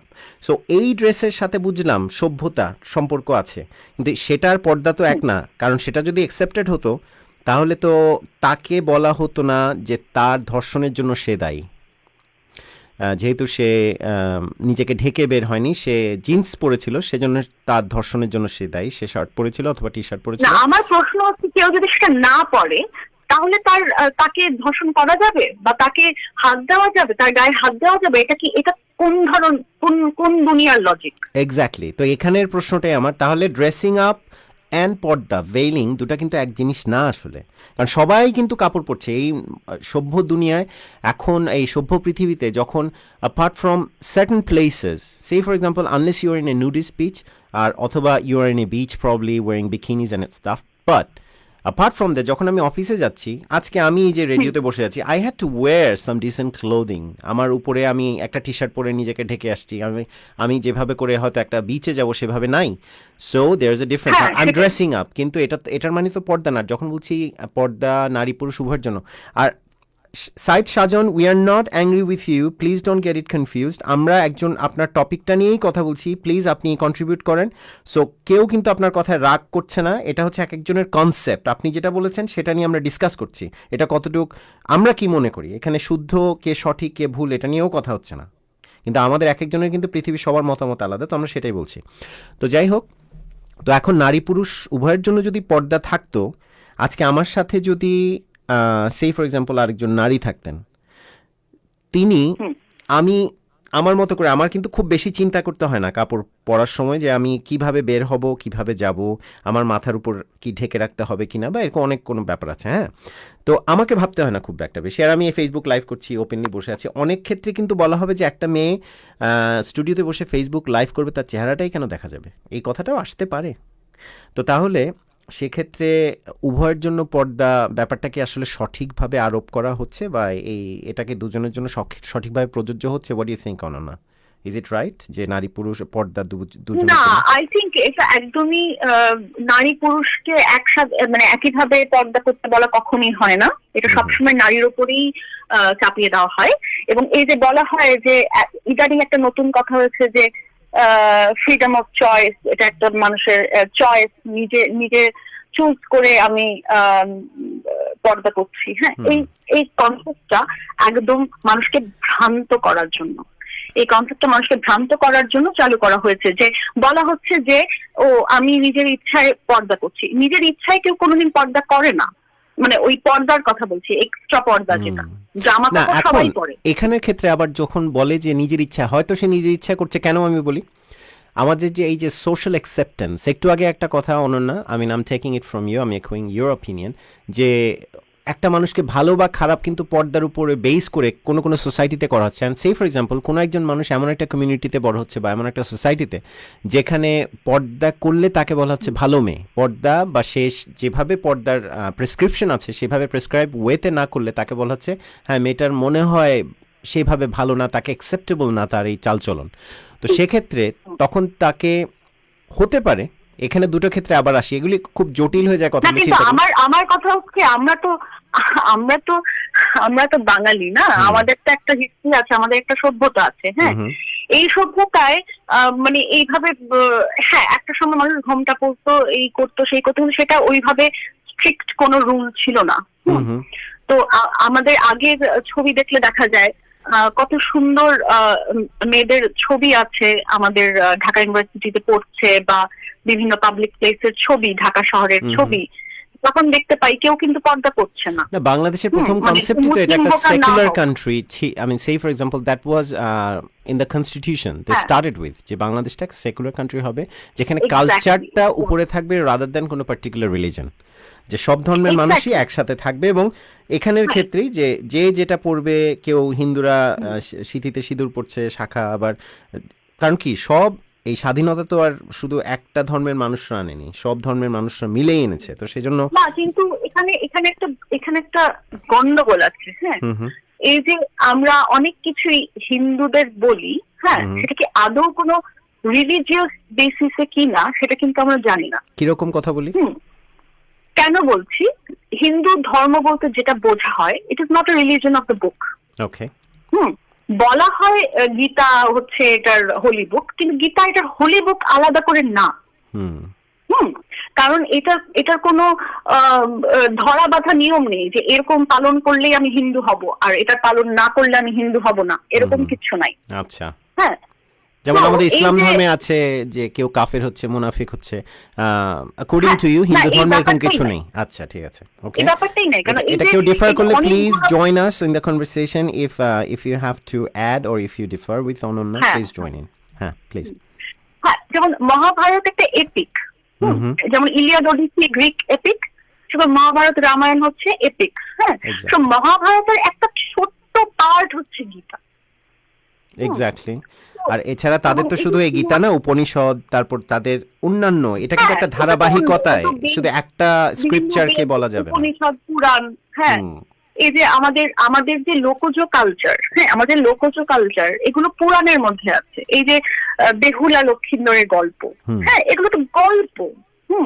এবং এগুলোর গল্পর ভেতরে লুকায়িত আছে আমাদের সেই সমাজের একটা অস্তিত্ব। এখানে কিন্তু রিলিজিয়াস কোনো রুল নেই যে আমাকে এইটা করতে হবে, এইটা বিলিভ করতে হবে, ডিভাইন ট্রুথ কেউ নেই কোনো। আর এটা না করলে ধর্মচ্যুত হয়ে যাবে তুমি, এরকমও কিছু নেই। হ্যাঁ, না, এরকম ধর্ম শব্দের অর্থ কি, এইটা আগে সকলকে জানতে হবে। এটা সকলকে ছোট ক্লাস থেকে শেখানো উচিত। হ্যাঁ, যে ধর্ম শব্দের অর্থ কি, ধর্ম যে শব্দ, মানে রিলিজিয়ন যে ইংলিশ যে ওয়ার্ড, হ্যাঁ, এটা কিন্তু কোনো বাংলা হয় না। এটার বাংলা কিন্তু ধর্ম নয়, আমরা ধর্ম হিসেবে ইউজ করি এখন, কিন্তু আসলে এটার বাংলা ধর্ম নয়। ধর্ম কথাটা দুটো সংস্কৃত সন্ধি বিচ্ছেদ থেকে এসছে, ধৃ যোগ মন, যে যা কিছু মনকে ধারণ করে সেটাই ধর্ম। যেমন জলের ধর্ম, হ্যাঁ, আকার একটা অমুক ধাতুর ধর্ম। হ্যাঁ, এখন আপনি মিউজিশিয়ান, আপনার রিলিজন, আপনার ধর্ম হচ্ছে সঙ্গীত। আপনি মিউজিশিয়ান, আমি আমার কি বলে, আমি যদি আমার ফ্যামিলির, মানে আমার যদি ফ্যামিলির ডিউটি আমাকে পালন করতে হয় অ্যাজ আ, যদি আমি ধরেন আমি চাকরি করে আমার সংসার চালাই, হ্যাঁ, তাহলে আমার ধর্মটা কি? আমার ধর্ম হচ্ছে ওদেরকে এক ধরনের ডিউটি প্রপার্টিজ অথবা ডিউটি, সেটা হচ্ছে ধর্ম। কিন্তু এই ধর্ম শব্দটাকে বিকৃত করে এখন বলা হচ্ছে রিলিজিয়ন, এবং সেটার অনেক বিশাল হিস্টোরিক্যাল ব্যাকগ্রাউন্ড আছে, সোশিয়োলজিক্যাল ব্যাকগ্রাউন্ড আছে। বিভিন্ন মতের লোকজন যখন আমাদের এই অঞ্চলে আসে, তখন তাদের রিলিজিয়াস ধারণা দিয়ে এই আমাদের লোকজ সংস্কৃতিকে ওরা আইডেন্টিফাই করার চেষ্টা করে। সেখান থেকে এটাকে রিলিজিয়ন ভাবে দেখা শুরু হয়েছে, কিন্তু তার আগে কোনো রিলিজিয়ন হিসেবে কোনো কিছু ছিল না ভারতবর্ষে। হ্যাঁ, এক্স্যাক্টলি। বলা হয় যে রিলিজনের ব্যাপারটা এটা আরো পিছিয়ে গেলে, অ্যানথ্রোপোলজিক্যালি দেখা যায় যে পাওয়ারফুল যে মানুষরা সোসাইটিতে ছিল, স্পেশালি যেমন হিন্দু ধর্মের ক্ষেত্রে ব্রাহ্মণদের ক্ষেত্রে বলা হয়, এবং এর আরও পিছিয়ে যদি যায়, যে তারা দেখা যাচ্ছে যে মানুষের তো তখন পাওয়ারের ব্যাপারটাই ছিল জমি জমা, কার কতগুলো ক্যাটল অথবা কার কতগুলো এই যে গরু ছাগল সম্পত্তি কার কত আছে। তখন কিন্তু মানুষের আইডেন্টিটি কি ছিল জানেন? আইদার তার কর্মে, আর না হয় সে কোন জায়গায় থাকে, সেটাই হচ্ছে তার আইডেন্টিটি। যেমন আমি যদি রাজস্থানে থাকি তাহলে আমি রাজস্থানী, হ্যাঁ, তা আমার কাজ যদি থাকে যুদ্ধ করা তাহলে আমি রাজপুত। হ্যাঁ, মানে এরকম আর কি জিনিসটা ছিল। এবং জিনিসটা ক্লাস ডিভিশনটা যেটা হয় পরবর্তী, এটার উপর এমনকি এক একজনের সারনেম পর্যন্ত আলাদা। তো এখন একটা ইন্টারেস্টিং কথা মর্জিনা বেগম বলেছেন, we are human not angels, beauty attracts.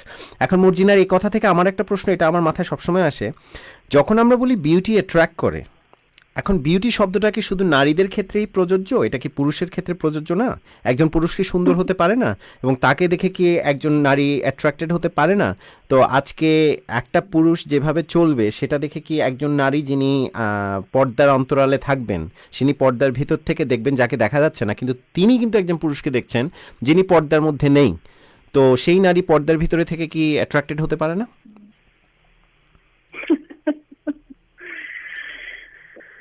Ananya, what's your thought? মানে আমি এটা এটা রিটরিক্যাল কোয়েশ্চেন হয়ে গেল। মানে আমি রিসেন্টলি একটা সুন্দর মুভমেন্ট দেখলাম। পাকিস্তানের একটা মেয়ে অনেক রেস্টুরেন্টে যায়, তার সাথে তার বর থাকে এবং বর বোরখা নিচে থাকে, হ্যাঁ, এবং সকলকে বলে আমার বর খুব দেখতে সুন্দর, এই জন্য আমি চাই না আমার বরকে কেউ কেউ নজর দিক। হ্যাঁ, মানে ইটস আ প্রোটেস্ট, ইটস সারকাজম। এই প্রোটেস্টটা পাকিস্তানের একটা মেয়ে করছে, and I really support her এবং I have all my good wishes for her for the really brilliant campaign she's doing. এবং sadly আমরা যেখানে ওদের থেকে অনেক কিছু বিষয় কিন্তু আমরা কিন্তু এগিয়ে ছিলাম বা হিস্টোরিক্যালি আছি বাঙালি জাতি হিসেবে, কিন্তু সেগুলো আমরা কোনো এক্সারসাইজ করি না।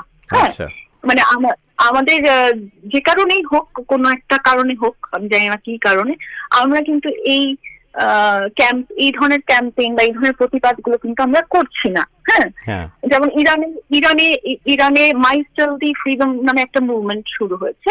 যেহেতু ইরানের মাথায় কাপড় দেওয়াটা একটা রুল, মানে একটা গভর্নমেন্ট দিয়ে এনঅ্যাক্টেড রুল, সেটাকে প্রোটেস্ট করে কিন্তু অনেকেই এটার মুভমেন্টে সামিল হচ্ছে। হ্যাঁ, সেটা ইরান করছে। হ্যাঁ, কিন্তু সেখানে দেখা যাচ্ছে আমাদের কোনো রুল নেই।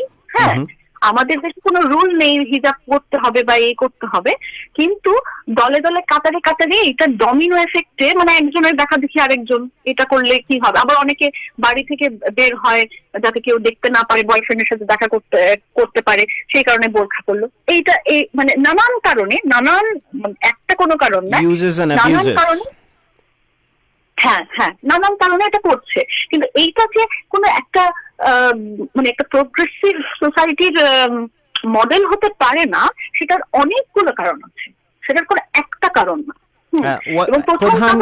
প্রথম কারণটা আরেকবার সবার জন্য, প্রথম কারণটাই সবচেয়ে গুরুত্বপূর্ণ কারণ। হ্যাঁ, সেটা হচ্ছে যে এটার ফাংশন কি। একটা, এই যে মাথায় হিজাব পড়ছে বা বোরখা পড়ছে, এই এক্সট্রা কাভারিং, যেখানে একটা মানুষের আইডেন্টিটি দেখা যাচ্ছে না, তার মুখ চেনা যাচ্ছে না, এটার ফাংশন কি?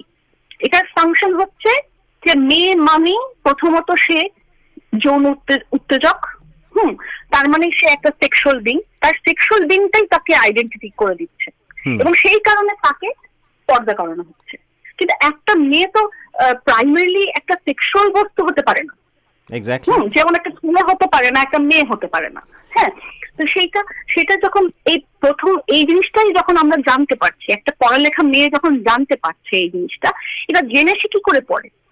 এটা জেনে তো সে পড়তে পারে, এই উপলিপ্তটা তার নাই দেখেই সে পড়ছে। হ্যাঁ, সে ভাবছে যে, বা সে মেনে নিচ্ছে যে আমি একটা সেক্সুয়াল উত্তেজক বলে সে ওই এটা পড়ছে। হ্যাঁ, সেটা কেউ করতে চাইলে করতে পারে। এখন সেটা তো আর একটা, মানে সেটা তো রেশনাল জিনিস হতে পারে না। এটা প্রথম কারণ আমি বলবো। এবং আরেকটা কারণে কেন এটা কোনো মডেল হতে পারে না, সেটা হচ্ছে একটা মেয়েদেরকে পুরুষ থেকে মানে চিহ্ন দিয়ে আলাদা করা হচ্ছে। যেমন নাৎসি জার্মানিতে জিউইশদের ওই একটা ইয়েলো ক্রস, ওই সরি হ্যাঁ না সোয়াস্তিকা না, সরি, ওই স্টার অফ ডেভিড পড়া, যাতে রাস্তায় পাবলিক স্পেসে ওদেরকে মার্ক করতে পারে। এবং সেটা করা হচ্ছে। এখানে হয়তো এটার পারপাসটা এটা নয় যে একটা গ্রুপকে আইডেন্টিফাই করে তার বিরুদ্ধে ডিসক্রিমিনেট করা, সেটা না, উল্টোটা হচ্ছে। যখন আমি দেখছি একটা 10টা মেয়ে আছে একটা ইয়েতে, সেখানে 5 জন হিজাব করছে আর 5 জন করছে না, তখন অটোমেটিক্যালি আমরা যারা করছে না তাদেরকে ডিসক্রিমিনেট করছি। সেটা কি আমরা ডিসক্রিমিনেট করছি বেসড অন রিলিজিয়ন, যে বলছি যে না তাহলে ওই মেয়েগুলো হিন্দু আর যাদের হিজাব আছে তারা মুসলিম? হ্যাঁ, মানে অনেক কিছু দিয়ে, মানে একা তো হচ্ছে যে মানে যদি মুসলিম হয় আর হিজাব না করে তাহলে সে আম, খারাপ নারী, হ্যাঁ, আর যদি সে মুসলিম না হয় আর না করে তাহলে তো ও তো খারাপই, ওই জন্য আরো পড়ে না। মানে এই যে খারাপ বিষয়টা হুম। আরোপিত করা হচ্ছে, যে একটা একটা কাপড় বলে দিচ্ছে যে আমি ভালো কি ভালো না, হ্যাঁ, এটা কি করে একটা সভ্য সমাজের মডেল হতে পারে? এটা তো একটা সভ্য সমাজের মডেল হতে পারে না কখনো। এক্স্যাক্টলি। অনন্যা, আমি এই যে বেশ কিছু জিনিস, you have raised quite a lot of questions. I'll throw it out for rest of the listeners so they can join in, কারণ অনেকে মনে হচ্ছে জয়েন করতে চাচ্ছে। So let's, whatever you have said, I'll echo that opinion. I'll take it from there and I'll start talking to them, and hopefully, because sometimes sitting behind the screen and writing the comments are easier, but when you pick up your phone and get yourself heard is not that easy. So which Ananya has done, thanks to you, Ananya. So everyone Okay. who is writing, I'd like them to join in. So I'll talk to you again, Ananya, and please, at any point, if you feel like that there's something you'd like to add, please join in. I'll talk to you again. Okay? I will Okay. definitely. Thank you. No problem. Bye. Morjina Begum, let's get back to you, and let's get back to whoever we had, Nazmul Huda. So my question is that when you were talking about discrimination, you're saying educated. Okay, Morjina Begum, discrimination is not giving others chances for raising their voice. So let's do something. You have the number 07582473473, 07852473473. Let's not hide behind our screens or on our phone screen and just writing the comments. You had really good comments, Morjina. So let's join in the conversation.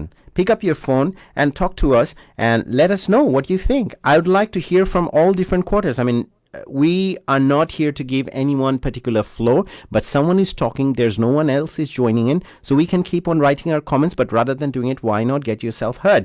And I'll give you, I promise, same flow, same minutes and everything, but let's get your point heard.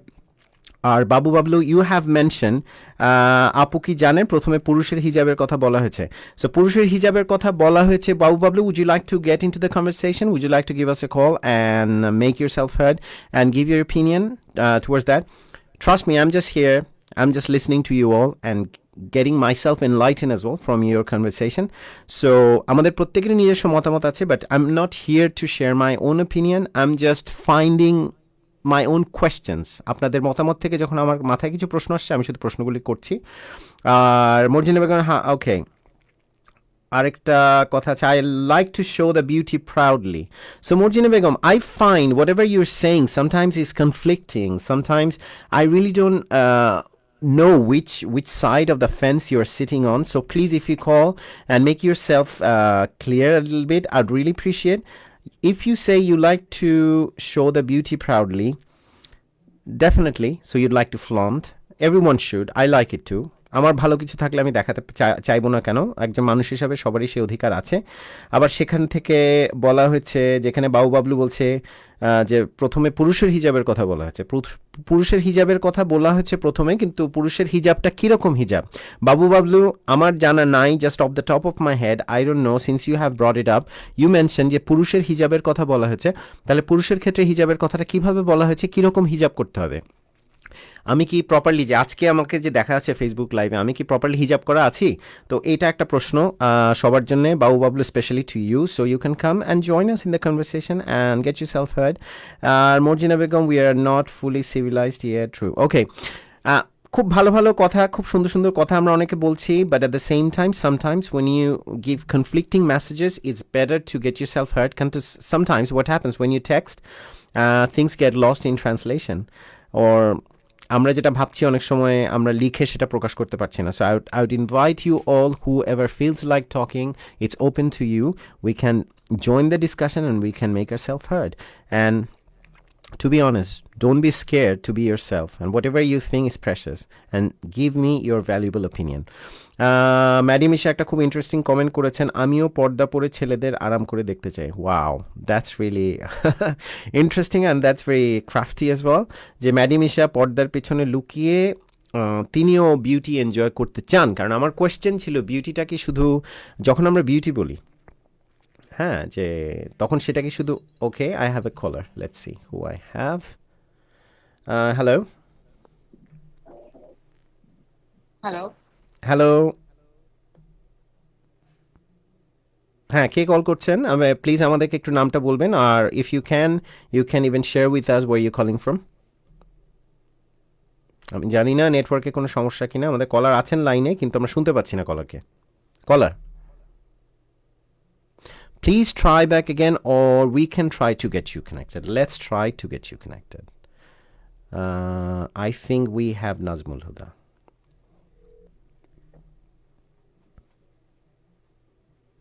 Hello. Hello. Hello, হ্যাঁ। Hello, শুনতে পাচ্ছেন রশিদ ভাই? হ্যাঁ, নাজমুল হুদা, right? হ্যাঁ, নাজমুল হুদা নাজ। হ্যাঁ, Nazmul Huda Naz. Thank you. Where are you calling from? হ্যাঁ, আসলে বলতে যাচ্ছেন না। অনন্যাপুর অনেক কথা। হ্যালো, হ্যাঁ, আপনি কোত্থেকে কল করছেন? আপনি কি শুনতে পাচ্ছেন? হ্যাঁ, হ্যাঁ, শুনতে পাচ্ছি। সবাই শুনতে পাচ্ছে। Clear. You on live radio. Dhaka থেকে। ওকে, ঢাকা থেকে। Thank you. ওয়েলকাম। ঢাকা থেকে। প্লিজ। আচ্ছা, মানে অনন্যাপুর একটা কথার বিষয় আমি বলছি। পর্দা আসলে কি কোনো পোশাক না, যেটা আমি একটুখানি একটা কমেন্টে বলছিলাম। আসলে পর্দা জিনিসটা হচ্ছে সম্পূর্ণই হচ্ছে আহ আবয়বে হয়তো মানে শাব্দিক অর্থে একটা পোশাক বোঝায়, কিন্তু পর্দা আসলে অন্তরের একটা বিষয়, দৃষ্টিভঙ্গির একটা বিষয়। এখন সেটা হচ্ছে পুরুষের জন্যই আগে কিন্তু বলা হয়েছে, বাবু বাবলু ভাই যেটা বলা হুম, হয়েছে, হুম, তাদের দৃষ্টিভঙ্গিটা মেয়েদের প্রতি কেমন হবে, কোন দৃষ্টিতে তাকাবে, হুম। এবং কি ইসলামের যেটা যদি আমি এখানে নাজমুল ভাই, আপনাকে একটু ইন্টারাপ্ট করে রিলিজিয়াস একটা ব্যাপার কোয়েশ্চেন আনি, করি, আপনি যদি ইসলামে কিছু একটা মনে কথা না করেন। বলা হ্যাঁ, হয়েছে আমার যে কোয়েশ্চেনটা হচ্ছে যে পর্দা যদি হ্যাঁ, মনের বিষয় না হয়, না না, হ্যাঁ, অবশ্যই অবশ্যই। পর্দা যদি মনের বিষয় হয়, তাহলে প্রায় সময় এই জিনিসটা কেন হুম উঠে আসে? একটা মেয়ে যখন, সেই ফর এক্সাম্পল, কেউ জিন্স টি শার্ট বা স্কার্ট পরে বের হলো, হ্যাঁ, তো যদি এটা মনের বিষয় হয়ে থাকে তাহলে সেই মেয়েকে কেন দায়ী করা হয়? তার সে যদি ধর্ষিত হয় তাহলে কেন বলা হয় যে তার ধর্ষণের জন্য তার এই কাপড়ই দায়ী? এটা কেন কথা আসে? এটা তো অনেকবার এসেছে, আমরা অনেকবার পড়েছি, আমি সেখান থেকেই বলছি, আমার মতামত না এটা। আচ্ছা, হ্যাঁ, এই বিষয়টা আমি উপস্থাপন করতাম। এই বিষয়টা হচ্ছে আসলে কি আমরা ধর্মটাকে ধর্মীয়, আমরা হচ্ছে মানে আমি যদি পার্সপেক্ট অফ বাংলাদেশ, আমরা বাংলাদেশের প্রেক্ষাপটে যদি চিন্তা ভাবনা করি, হুম, হুম, যে বাংলাদেশের মানুষ ধর্ম নিয়ে খুব বেশি গবেষণা, খুব বেশি পড়াশোনা কতিপয় লোক হয়তো বা করে, কিন্তু ওভারঅল মানুষ ধর্ম নিয়ে খুব বেশি পড়াশোনা করে না, হুম, হুম। ধর্ম নিয়ে খুব বেশি জানার চেষ্টা করে না। তারা মোটামুটি একটা আবসা আবসা ধারণা রাখে। ওকে। এখন তার পোশাকটাকেই তার ইনসিডেন্টের জন্য দায়ী করা হয়। আসলে কিন্তু ধর্ম কি বলে, আপনি শরিয়া আইন যেসব দেশে প্রচলিত আছে, হুম, যদি এখানে যদি ধর্ষণের চিত্রগুলা দেখেন, হুম, হুম, যেসব দেশে শরিয়া আইন প্রচলিত আসে সেই সব দেশে এই ধরনের অকারেন্স, এই ইনসিডেন্ট গুলো কতটুকু ঘটে, আর যেই দেশে শরিয়া আইন জারি নাই, হুম, প্রচলন নাই, হুম, এখন আমার মনকে আগে ধার্মিক করতে হবে, আমার পোশাককে ধার্মিক করতে হবে, এই বিষয়টা কিন্তু এরকম না। হুম। আমি মনের তো দিকেই আপনার কতটুকু আপনার ধার্মিক হলাম মত, সেটা হচ্ছে আপনার বড় মতে, ব্যাপার। হ্যাঁ, আপনার ধরেন এই রিসার্চে আপনি কি পেয়েছেন? শরিয়া আইন যেখানে আছে সেখানে কি ধর্ষণের ঘটনা কম হচ্ছে, আর যেখানে নেই সেখানে কি বেশি হচ্ছে? অবভিয়াসলি শরিয়া আইন যেখানে জারি আছে, অনেকটা শরিয়া আইনের কারণে অনেক সময় মন থেকে যেটি কুপ্রবৃত্তি জাগেও, এটার শাস্তির ভয়ে অনেকেই সেই পাপ কাজ থেকে দূরে থাকার চেষ্টা করে। কিন্তু মাঝে মাঝে আমরা খারাপ এরকম মানার কেন কিছু নাই। সংবাদ দেখি, তখন খুব আমি আমি নিজেও ব্যথিত হই এইসব সংবাদ দেখলে, যেখানে দেখি যে সেই ফর এক্সাম্পল ধর্মীয় প্রতিষ্ঠানের সাথে জড়িত, যেমন একজন মসজিদের ইমাম অথবা মুয়াজ্জিনের নাম চলে আসে বিভিন্ন ধরনের এই ধরনের কাজ, এবং স্পেশালি যেখানে শিশুদেরকে হ্যাঁ, আক্রমণ করা হয়, এই ধরনের ঘটনায় এই আমরা দেখি। জিনিসটা, হ্যাঁ, তাহলে এরকম শুধু ঘটনা যখন আসে, কারণ এটা তো কোন শরিয়া আইন মাদ্রাসার বলে কথা না, এরা একেবারে ধর্মীয় প্রতিষ্ঠানের অন্তর্ভুক্ত মানুষ, তাহলে কি ধর্মীয় বলবেন? প্রতিষ্ঠান, ধর্মীয় প্রতিষ্ঠান, আপনার কথা এক্স্যাক্টলি রাইট, কিন্তু সে তো মনের দিকে ধার্মিক হতে পারে নাই। সে হয়তো বা আল খেল্লা পড়ে আছে, এটা হুম, হুম, কোরআন হাদিস কিছুটা জানে, কিন্তু তার মন তো আল্লাহর ভয়ে ভীত না। হুম। সেই শয়তানের মানে প্ররোচনা বিভিন্ন রকম কাজ করে, সে শয়তানের একজন সঙ্গী।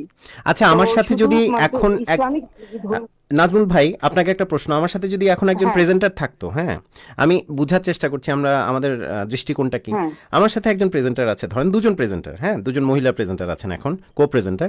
তার মধ্যে একজনের হ্যাঁ মাথা, উনি হিজাব হ্যাঁ পরে আছেন, হয়তো চোখ দেখা যাচ্ছে, এবং আরেকজন বসে আছেন নর্মালি যেভাবে মেয়েরা বাংলাদেশে শাড়ি পরে অথবা সালোয়ার কামিজ, অথবা যেহেতু ইংল্যান্ডে হয়তো জিন্স টি শার্ট পরেই আছেন, যেহেতু it's a warm weather here, আমার এখানে ভিতরে হ্যাঁ ঠান্ডা নেই।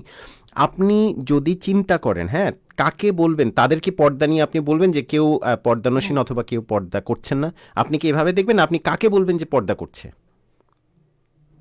আপনি যদি দেখেন আমার কো প্রেজেন্টাররা এরকম ছিল, আপনি, আসলে আমি কিন্তু আপনাকে টার্গেট করে কিছু বলছি না, হ্যাঁ, আমার একটা সবার জন্য, কারণ না আপনি না কিন্তু কতগুলি সুন্দর কথা বলেছেন যে মনের একটা ব্যাপার, কিন্তু হ্যাঁ আবার এখন তাহলে চোখের একটা ব্যাপার আসছে ফেসবুক লাইভে, আপনি হয়তো তাদেরকে দেখতে পেতেন এভাবে করে, আপনি কি বলতেন, আপনি কিভাবে ব্যাপারটাকে বিবেচনা করতেন? আসলে সেই ক্ষেত্রে আমি আমার নিজের দিকে চিন্তা ভাবনা করতাম, যদি আমার কথাগুলোর সাথে আমি আমার স্ট্যান্ডটা ঠিক থাকে, যে হুম। আসলে তাদের দিকে আমি কোন দৃষ্টিতে তাকাচ্ছি। বাহ। হুম। তাহলে আপনার মতে বারবার হচ্ছে আমি নিজের দিকে প্রথমত পর্দার ব্যাপারটা মেয়েদের উপরের যতটুক না লাঘব হচ্ছে, আর পর্দাটা শুধু একটা একটা কাপড় বা একটা বস্ত্র নয় যেটা দিয়ে একটা মেয়ে তার চেহারাটা ঢাকবে অথবা চোখ ঢাকবে অথবা সারা শরীর ঢাকবে, সেটা, সেই পর্দাটা যেটা বলেছে যে বাবু বাবলুর কথা যেটা আপনি একো করছিলেন, কিছুটা তো থাকবেই। হ্যাঁ ডেফিনেটলি, আমরা সবাই, যেমন আমিও ঢেকেই আছি, আমি মনে করি আর কি, আপনি কি মনে করেন? আমাকে তো দেখা যাচ্ছে ফেসবুক লাইভে, আমি কি ভালোভাবে ঢাকা আছি? হ্যাঁ আপনি আচ্ছা। তো অবশ্যই অবশ্যই হ্যাঁ। আপনি যেটা যেভাবে আছেন অবশ্যই সেটা মানে আপনি তো এখানে মানে আপনি কিছুক্ষণ আগে একটা কথা বলতেছেন, যে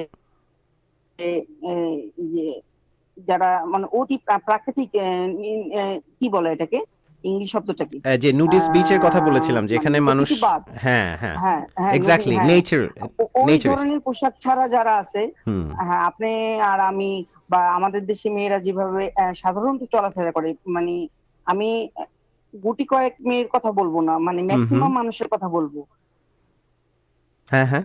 তারা যেভাবে চলাফেরা করে এই দেশের এই ধরনের ঘটনাগুলা ঘটনার কথা না।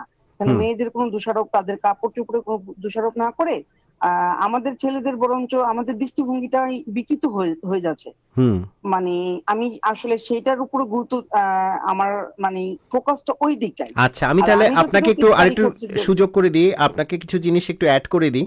মর্জিনা বেগম বলছেন যে বিশেষ করে ছেলেদের ক্ষেত্রে, যদি বলি বাংলাদেশের ক্ষেত্রে, উনি কিছু কারণ দিয়েছেন, আপনি হয়তো একমত পোষণ করতে পারেন অথবা আপনি অ্যাডও করতে পারেন। বলছেন they suffer from unemployment, lack of education, lack of finance and poverty, cultural difference is one of the factors. তো আপনি যখন বলছেন ছেলেদের দৃষ্টিভঙ্গি কিছুটা বলবেন যে অশ্লীল হয়ে যাচ্ছে অথবা তাদের চিন্তাধারাও ওদিকে অশ্লীলতার দিকে যাচ্ছে, তারা নিজেরাই ভেবে নিচ্ছে, তো আপনি আর কি আপনার কি মনে হয় এই কারণগুলো যুক্তিযুক্ত, না আরো কিছু কারণ আছে, বা আপনার মতামত ভিন্ন, আপনি কি মনে করেন? হ্যাঁ আরো যুক্ত কারণ হচ্ছে আমরা ধর্মীয় শিক্ষাটাকে সেইভাবে মানে ধর্মটাকে সেইভাবে মানে ধর্মটাকে আমাদের যে ইসলামটা, ধর্ম ইসলামিক যদি আমি বলি, ওই যে অনন্য আপুর মতন মিথোলজি নিয়ে চিন্তা ভাবনা না করে যদি আমি রিলিজিয়াসলি ইসলামটাকে রিলিজিয়াসলি না ভেবে শুধুমাত্র একটা ধর্ম না চিন্তা ভাবনা করে কোড অফ লাইফ মানে হুম। একটা জীবন আর কোড অফ কন্ডাক্ট। ব্যবস্থা হিসাবে হুম। যদি ধরি, হুম।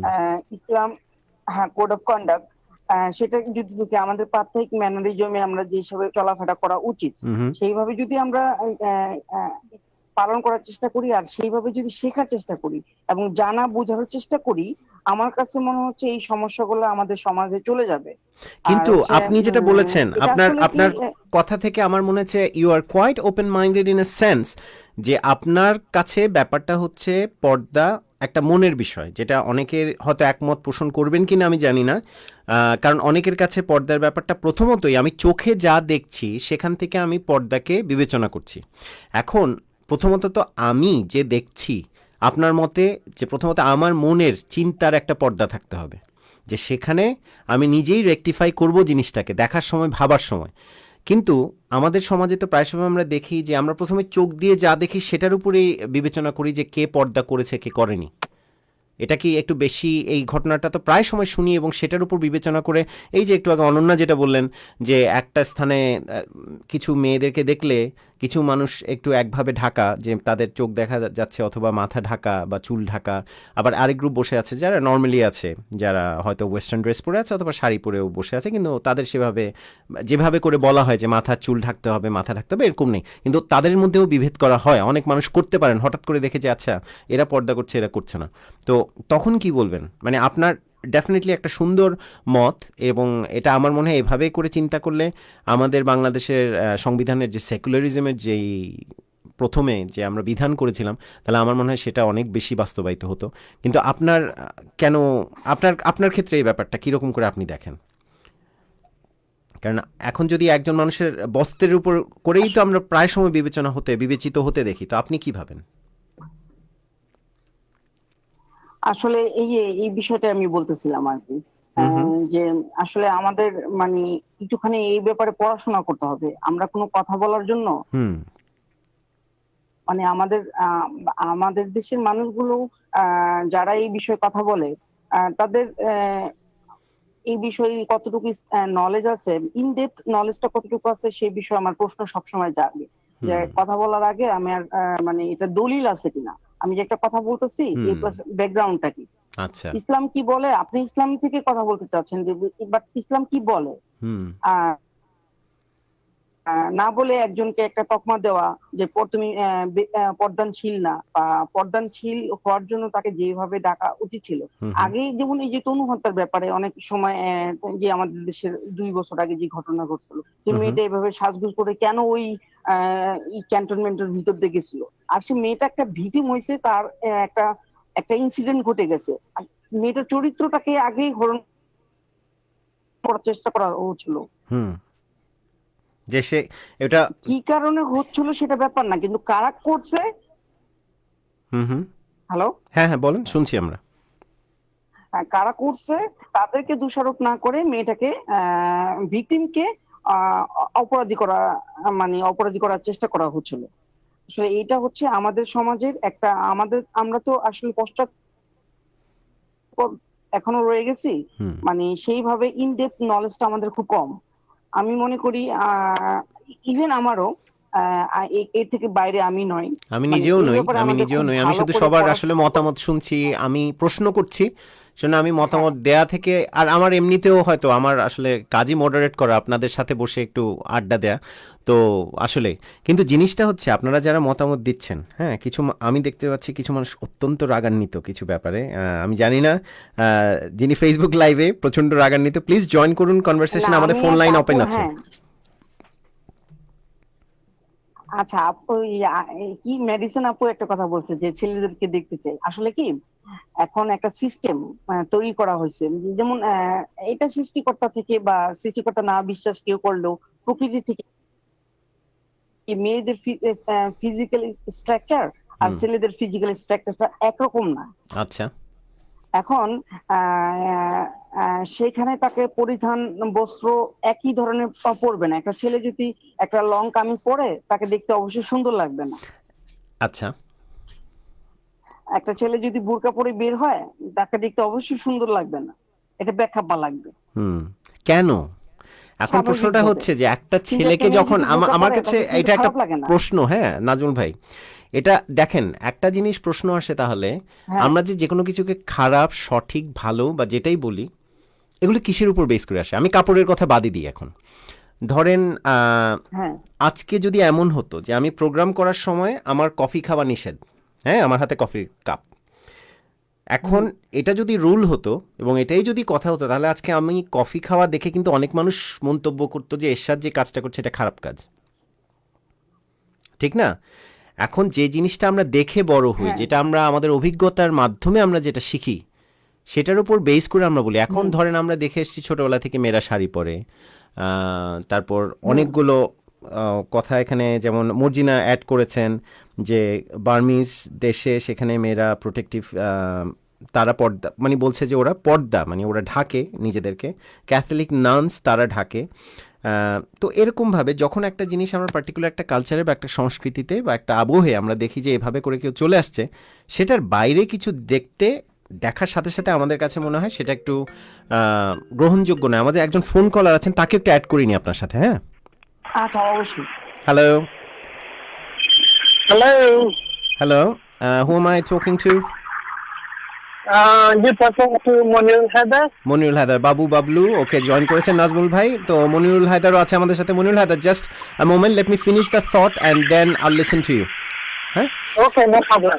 তো যেটা আমি বলছিলাম একটু আগে, যে চিন্তার ব্যাপারটা, যে এক একজন যখন আমরা শুনছি এই জিনিসটা, যে কে কিভাবে চলছি, যেটা আমাদের অভিজ্ঞতার উপর, আমরা যখন ছোটবেলা থেকে একভাবে দেখে আসি। আপনি দেখে এসছেন যে ছেলেরা সালোয়ার কামিজ পরে না, ছেলেরা শাড়ি পরে না।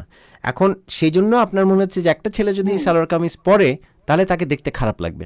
কিন্তু আজকে যদি এমন হতো, কথার কথা, আগেকার দিনে আপনি যদি নবাবেরা যেভাবে কাপড় চোপড় পরতো, ওই ধরেন, হ্যাঁ। তাদের ক্ষেত্রে কিন্তু অনেক সময় দেখলে এগুলি সালোয়ার কামিজ থেকে খুব আলাদা মনে হয় না, ঠিক না? এবং আপনি না না না, এবং অনেক রকম ড্রেস আছে এখানে, যেমন স্কটিশরা, তারা যেটা পরে ওটা কিন্তু স্কার্টের মতো দেখতে এবং হাঁটুর উপরে করে পরে, মিনি স্কার্টের মতো দেখতে। একটা ছেলে এটা পরে ঘুরছে, তো যখন ওটা দেখি, এটা তো হচ্ছে আসলে দেখার উপরে। স্কটল্যান্ডে যখন তারা পরে, আমরা কিন্তু তাদের কাছে এটা একেবারেই গ্রহণযোগ্য। কিন্তু সেই লোকটা যদি বাংলাদেশে যায়, তার ওই স্কার্টটা পরে, মানে যেটার নাম স্কার্ট না আসলে, তো এখন সেটা পরে যদি সে বাংলাদেশে যায়, যেটা হাঁটুর উপরে মিনি স্কার্টের মতো দেখা, একটা ছেলে পড়ছে কিন্তু, তখন কিন্তু সাথে সাথে আমরা বলবো এই মানুষের মাথা খারাপ নাকি। জি, হ্যাঁ, তো এখন এখানেও একটা হ্যাঁ, প্রসপেক্ট, যে সেটা তো স্থান কাল পাত্র। হ্যাঁ, তাহলে হ্যাঁ, যে কন্টিনিউ ভাই।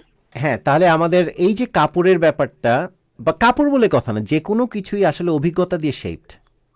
তাহলে আমি একটু মনিরুল হায়দারের মতামতটা নিয়ে নিই। আপনি আপনি ইতিমধ্যে একটু চিন্তা করুন, এটা ডেফিনেটলি আপনার আরও কিছু যোগ করার আছে, আর আমি শুনবো আপনার কাছে। মনিরুল হায়দার, প্লিজ।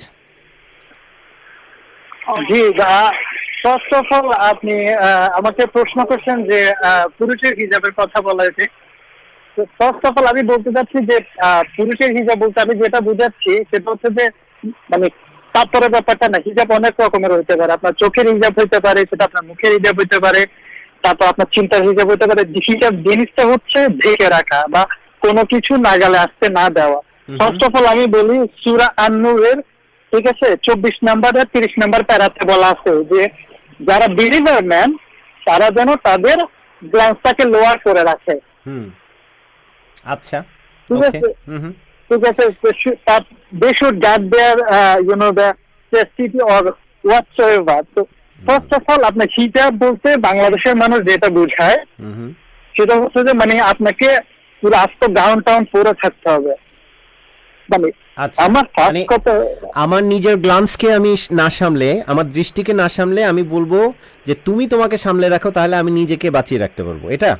হ্যাঁ ফার্স্ট, হ্যাঁ, যেমন একটা পুরুষ, মানে আমি আপনাকে বলি মেয়েদের হিজাবের ব্যাপারে যত কথাবার্তা হয়, হুজুর বলেন বা স্কলাররা বলেন, যেগুলো বলেন, যত ধরনের হিজাব নিয়ে কথাবার্তা হয়, মেয়েদের হিজাব নিয়ে তার শিখিয়ানো কিন্তু পুরুষদের ক্ষেত্রে হয় না। এই ব্যাপারটা কিন্তু আপনাকে মানতেই হবে, ঠিক আছে। আর আরেকটা জিনিস হচ্ছে যে হিজাবের ব্যাপারে কোনটা মানতে হবে? সরি, আরেকবার একটু রিপিট করবেন মনিরুল হায়দার। না না, আমি আবার মানে একটা মেয়ে, সরি আমি আউটসাইড, আমি ট্রান্সলেট করে আসছি, আপনি আমাকে ফোন দিতে বলছেন। না, আমি যেটা বলতে চাচ্ছি, একটা মেয়ে বা মা বলেন, বোন, এদের হিজাবের ক্ষেত্রে যতটুকু কথাবার্তা হয়, ওয়াজ বলেন বা যতটুকু কথাবার্তা বা স্কলাররা বলেন, ঠিক তার শিখিয়ে না, আমি 0.1% কিন্তু পুরুষদের হিজাবের ব্যাপারে কেউ বলেন না। কিন্তু পুরুষদের হিজাব যখন বলছেন, আপনি আপনি কি বলতে, মানে এটা কি কাপড় দিয়ে বোঝাচ্ছেন? না না, আমি জানতে চাচ্ছি এটা এক্সপ্লেনেশনটা। এটা কি আমরা কি বস্ত্রের কথা বলছি? ছেলেরা হিজাব কি বস্ত্র দিয়ে করবে নাকি তাদের মনের হিজাব, কোনটার কথা বলছি? এটা হিজাব ডিফারেন্ট হতে পারে। আপনি যে একটা কাপড় পরে আছেন, আপনার বডি কেউ দেখতে পারতেছে না, অ্যাজ এ ম্যান হিসেবে এটা কিন্তু আপনার হিজাব। আপনি একটা খারাপ কিছু দেখছেন, আপনার চোখকে ওটা থেকে সংযত করছেন, দ্যাট ইজ হিজাব। কিন্তু একটা মেয়ে কি তার নিজেকে এভাবে যথেষ্ট পরিমাণ ঢাকলো, আমি তো যথেষ্ট পরিমাণ ঢেকেই আছি এখন, তো সে যদি তাকেও সেভাবে যথেষ্ট পরিমাণ ঢাকে তার বস্ত্র দিয়ে, তাহলে সেটাকে কি আসলে হিজাব ভাবে গ্রহণ করা হয় সব সময়? না, দেখেন হিজাবের ক্ষেত্রে আমি যেটা মনে করি, হিজাবের ক্ষেত্রে মানে পুরুষ দিকের চেয়ে ধর্মীয় দিকে বেশি হওয়া উচিত। কে কি বললো না বললো এটা নিয়ে চিন্তা করা উচিত না। আপনি যদি কোনো কিছু মানেন হিজাবের ক্ষেত্রে, এটা কিন্তু একটা হিজাবটা আপনার, এটা হচ্ছে ঢাকা, ঠিক আছে, আপনার এটা হচ্ছে যে আপনার এটা হচ্ছে একটা পার্সি শব্দ বেসিক্যালি। আচ্ছা, প্লিজ গো অন। আপনার এটা, আমি আপনাকে যেটা বলতে চাচ্ছি সেটা হচ্ছে মানে আল হিজাব বা হিজাব যেটা হচ্ছে এক ধরনের বাধা আপনার, যার মূল উদ্দেশ্যটা হইলো যে কোনো বস্তু বা বিষয়কে নাগালে আসতে না দেওয়া বা বাধা প্রদান করা। আর বর্তমানে মানুষ যে হিজাবটা পরে এটা হচ্ছে যে জাস্ট ক্যামেল হাম, এটা বস্তুটা ঢাকা বলে না, জাস্ট আপনি একটা জাস্ট শো, মানে ফর্মালিটি হয়ে গেছে। আপনি একটা মেয়ে যদি হিজাব পরে, হিজাবটা এমন হয়েছে এমন ভাবে পড়তে হবে যেন তাদের মানে যে ইয়াদ আছে এটা যেন কেউ বুঝতে না পারে, এটা হিজাবের মূল মন্ত্র যেটা। আর আমি আরেকটা জিনিস এখানে অ্যাড করতে যাই, একটা মেয়ে যে জিন্স পরলে যে মেয়েটা খারাপ এটাও কিন্তু বলা যাবে না। কেন বলা যাবে না? আমি এমনও দেখছি রিটেলে কাজ করার কারণে যে হিজাব পরে আছে, তার ক্যামেল হান্টের মতো হিজাব পরা, কিন্তু সে এসে অ্যালকোহল কিনতেছে। কিন্তু আরেকটা আমি দেখছি যে জিন্স পরা, টপ পরা, কিন্তু সে অনেকগুলো রীতিনীতি মানতেছে। কিন্তু এটা ডিপেন্ড করতেছে আপনি যে খুব একজন হিজাব পরলে যে আপনি তাকে খুব ধার্মিক মহিলা বলবেন, আবার হিজাব না পরলে যে তাকে আপনি একদম খারাপ মহিলা, যেটা আপনি আপনার মানে আগে যখন কথা বলতেছিলেন তখন বলতেছেন, আমি ফলো করতেছিলাম কিন্তু ফোন দিতে পারছিলাম। সো আপনার মানে হিজাবের ক্ষেত্রে আমার কথা হলো যে হিজাবের ক্ষেত্রে পুরুষ ভীতি না হোক, সেটা হোক মানে আল্লাহ ভীতি। আপনি যদি কাউকে মেনে থাকেন, আপনি যদি কোনো ধর্ম মেনে থাকেন, ওই ধর্ম অনুযায়ী আপনি করেন। আর যে হিজাবের ব্যাপারটা, হিজাব কিন্তু মুসলিম ছাড়াও আপনার রোমানিয়ানরা পরে, এটা ডিফারেন্ট কালচার। কিন্তু সবার কারণ কি একই? সবার কারণ কি একই? না না, যেটা আমি বলতে চাচ্ছি আপনি কোন ধর্ম ফলো করতেছেন, আপনি কোন ধর্মে বিশ্বাসী, ওটা কোড অফ কন্ডাক্টের উপর, কোড অফ কন্ডাক্ট অনুযায়ী আপনি ওটা ফলো করবেন।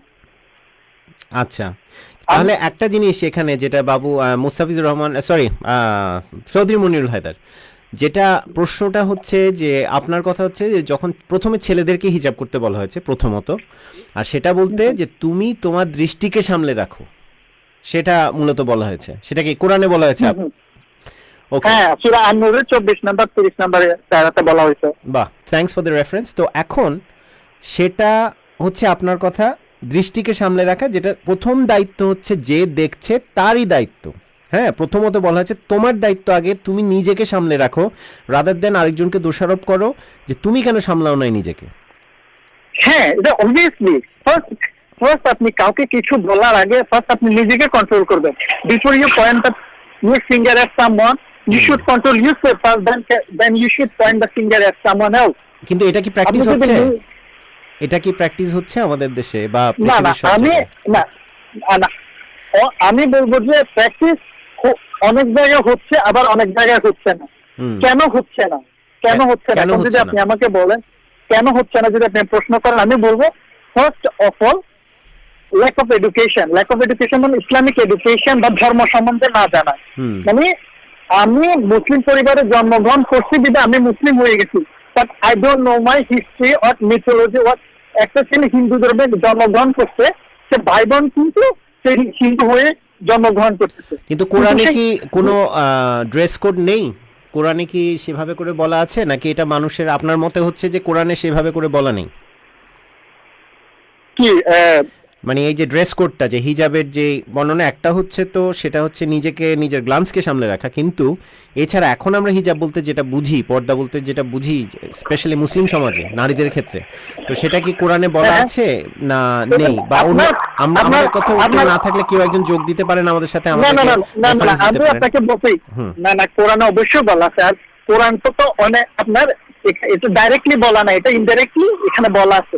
আমি আপনাকে এক্স্যাক্টলি আয়াতের কথা বলতে পারতেছি না, বাট মুসলিম উইমেনদের কাছে এমন ভাবে কভার করবে যেন তার যে মানে যে মানে যেগুলা মানে দৃষ্টি পড়ে মানুষের, ওগুলা যেন বোঝা না যায়।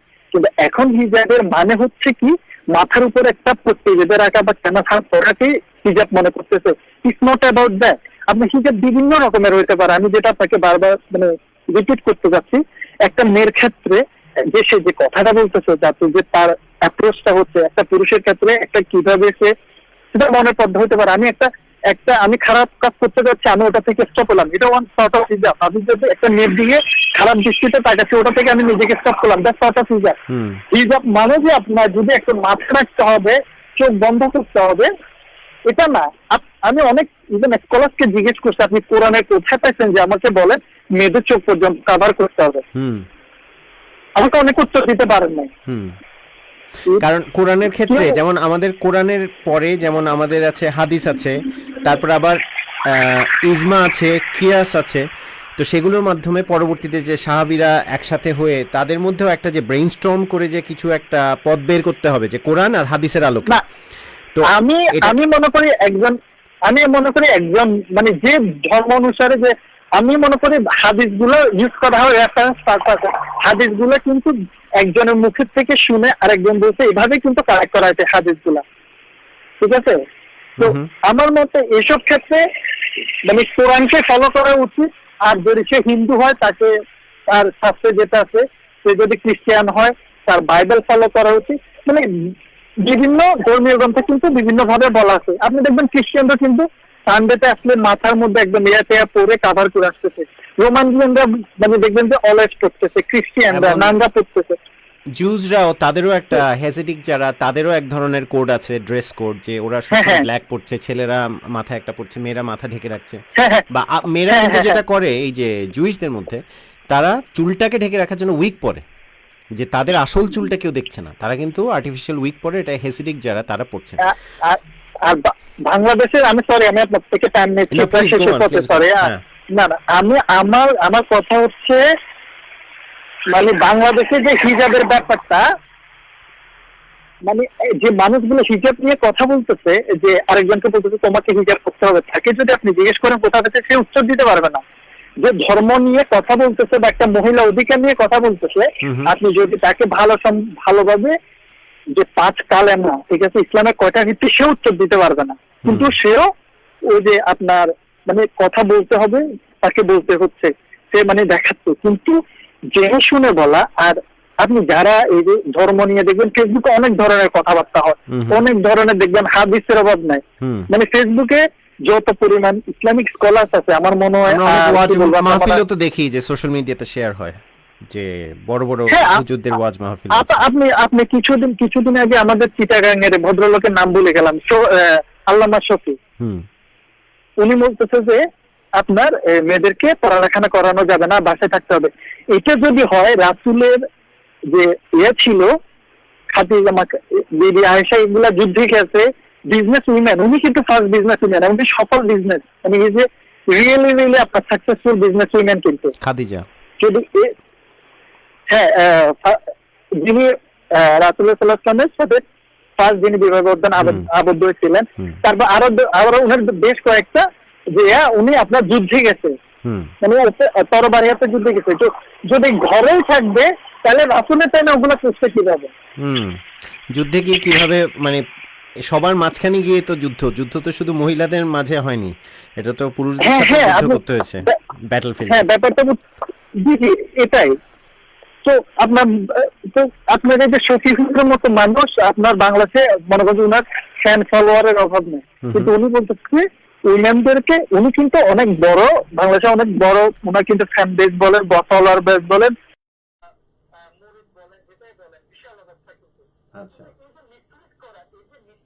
ধর্মের নামে মানুষকে মিসলিড করা, এটা আমাদের সমাজে এখন খুবই বেশি। এই জন্য আপনি দেখবেন একটা মেয়ে, তরুণ মতো মেয়ে যখন মারা গেছে, তার হিজাব নিয়ে প্রশ্ন উঠতেছে, যে মেয়েটা ট্রেনিতে যাকে আগুন লাগাই দিতে, তার কি নিয়ে কথা হচ্ছে, কেন কথা হচ্ছে, কেন আমাকে বলেন। শুধু ছিল তারপর পড়া ছিল, তনু আপনার ক্যান্টনমেন্টে যে যাইতেছে, ওখানে তাকে রেপ করা হয়েছে, তার পোশাক আশাক নিয়ে তিনি আর একটা মেয়েকে যদি কারো স্টিচিং করার হয়, দর্শন করার ইচ্ছা হয়, সে যদি আপনার আয়রন ম্যানের মতো পুরো আয়রন দিয়ে নিজেকে কাভার করে রাখে, সেটা খুলে হইলেও তাকে, আমি সরি আমার ওয়ার্ডের জন্য, তাকে রেপ করবে, অথবা তার যদি ইচ্ছা হয় তাকে কিন্তু স্টিচিং করবে।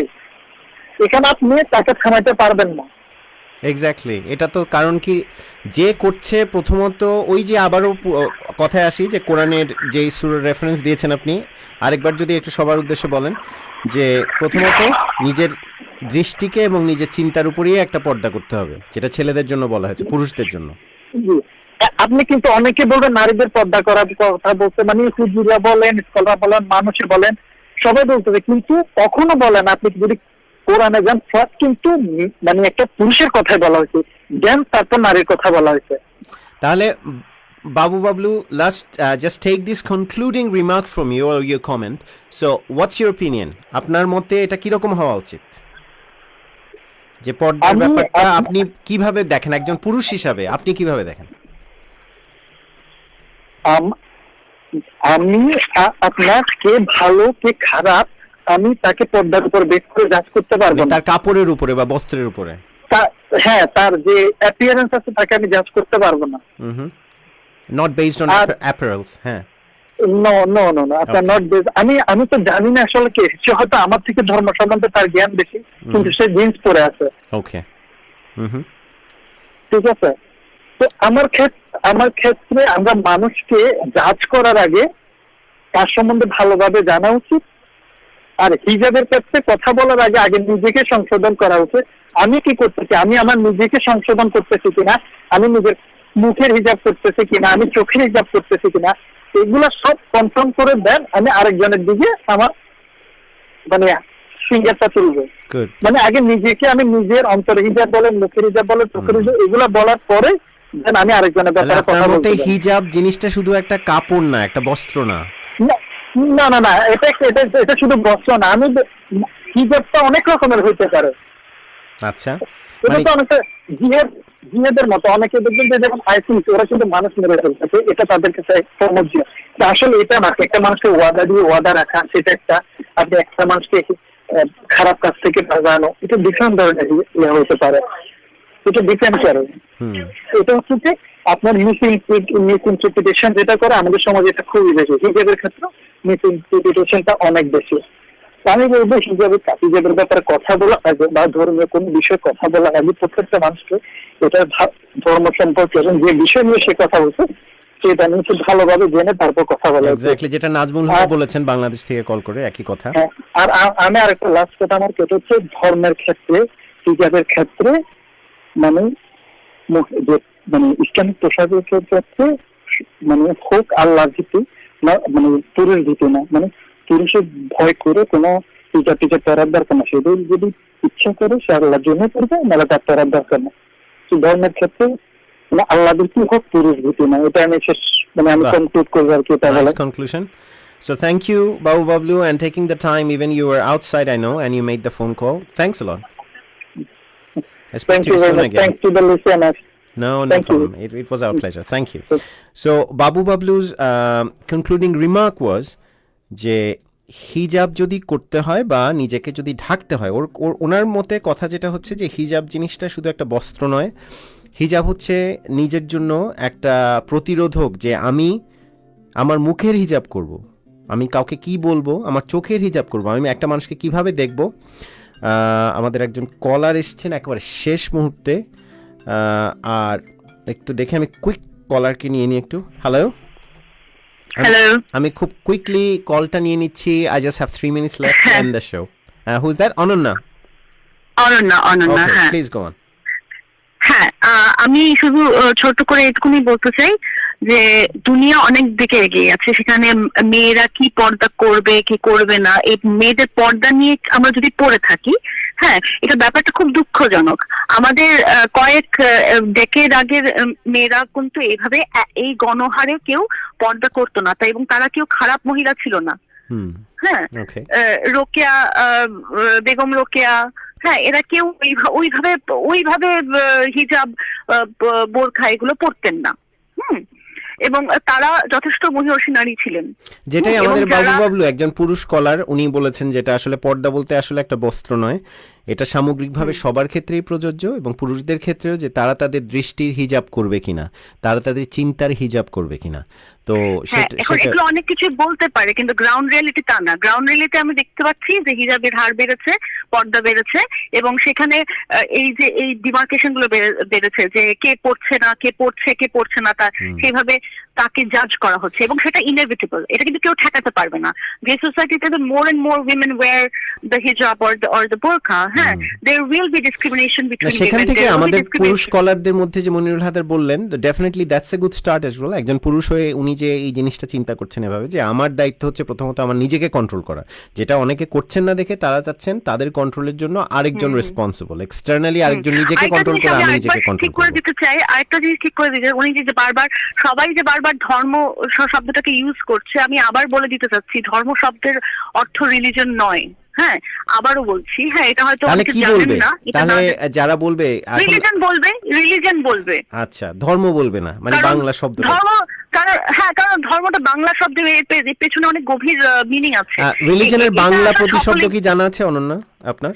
রিলিজনের কোনো বাংলা প্রতিশব্দ নেই, কারণ আমাদের কালচারে, আমাদের হিস্ট্রিতে এই ব্যাপার নেই, এই বিষয়টাই নেই। এই যে বিধিবিধান মেনে চলার বিষয় নেই আমাদের কালচারে, আমাদের হিস্ট্রিতে। আচ্ছা, কিন্তু একটা কথা আসি, আমার কাছে হঠাৎ মনে হচ্ছে আর কি, যে কারণ প্রতিটা শব্দের তো প্রতিশব্দ আবার সিনোনিমস অ্যান্টোনিমস আছে, যেমন প্রতিটা ল্যাঙ্গুয়েজ কিন্তু একইভাবে অপারেট করে না।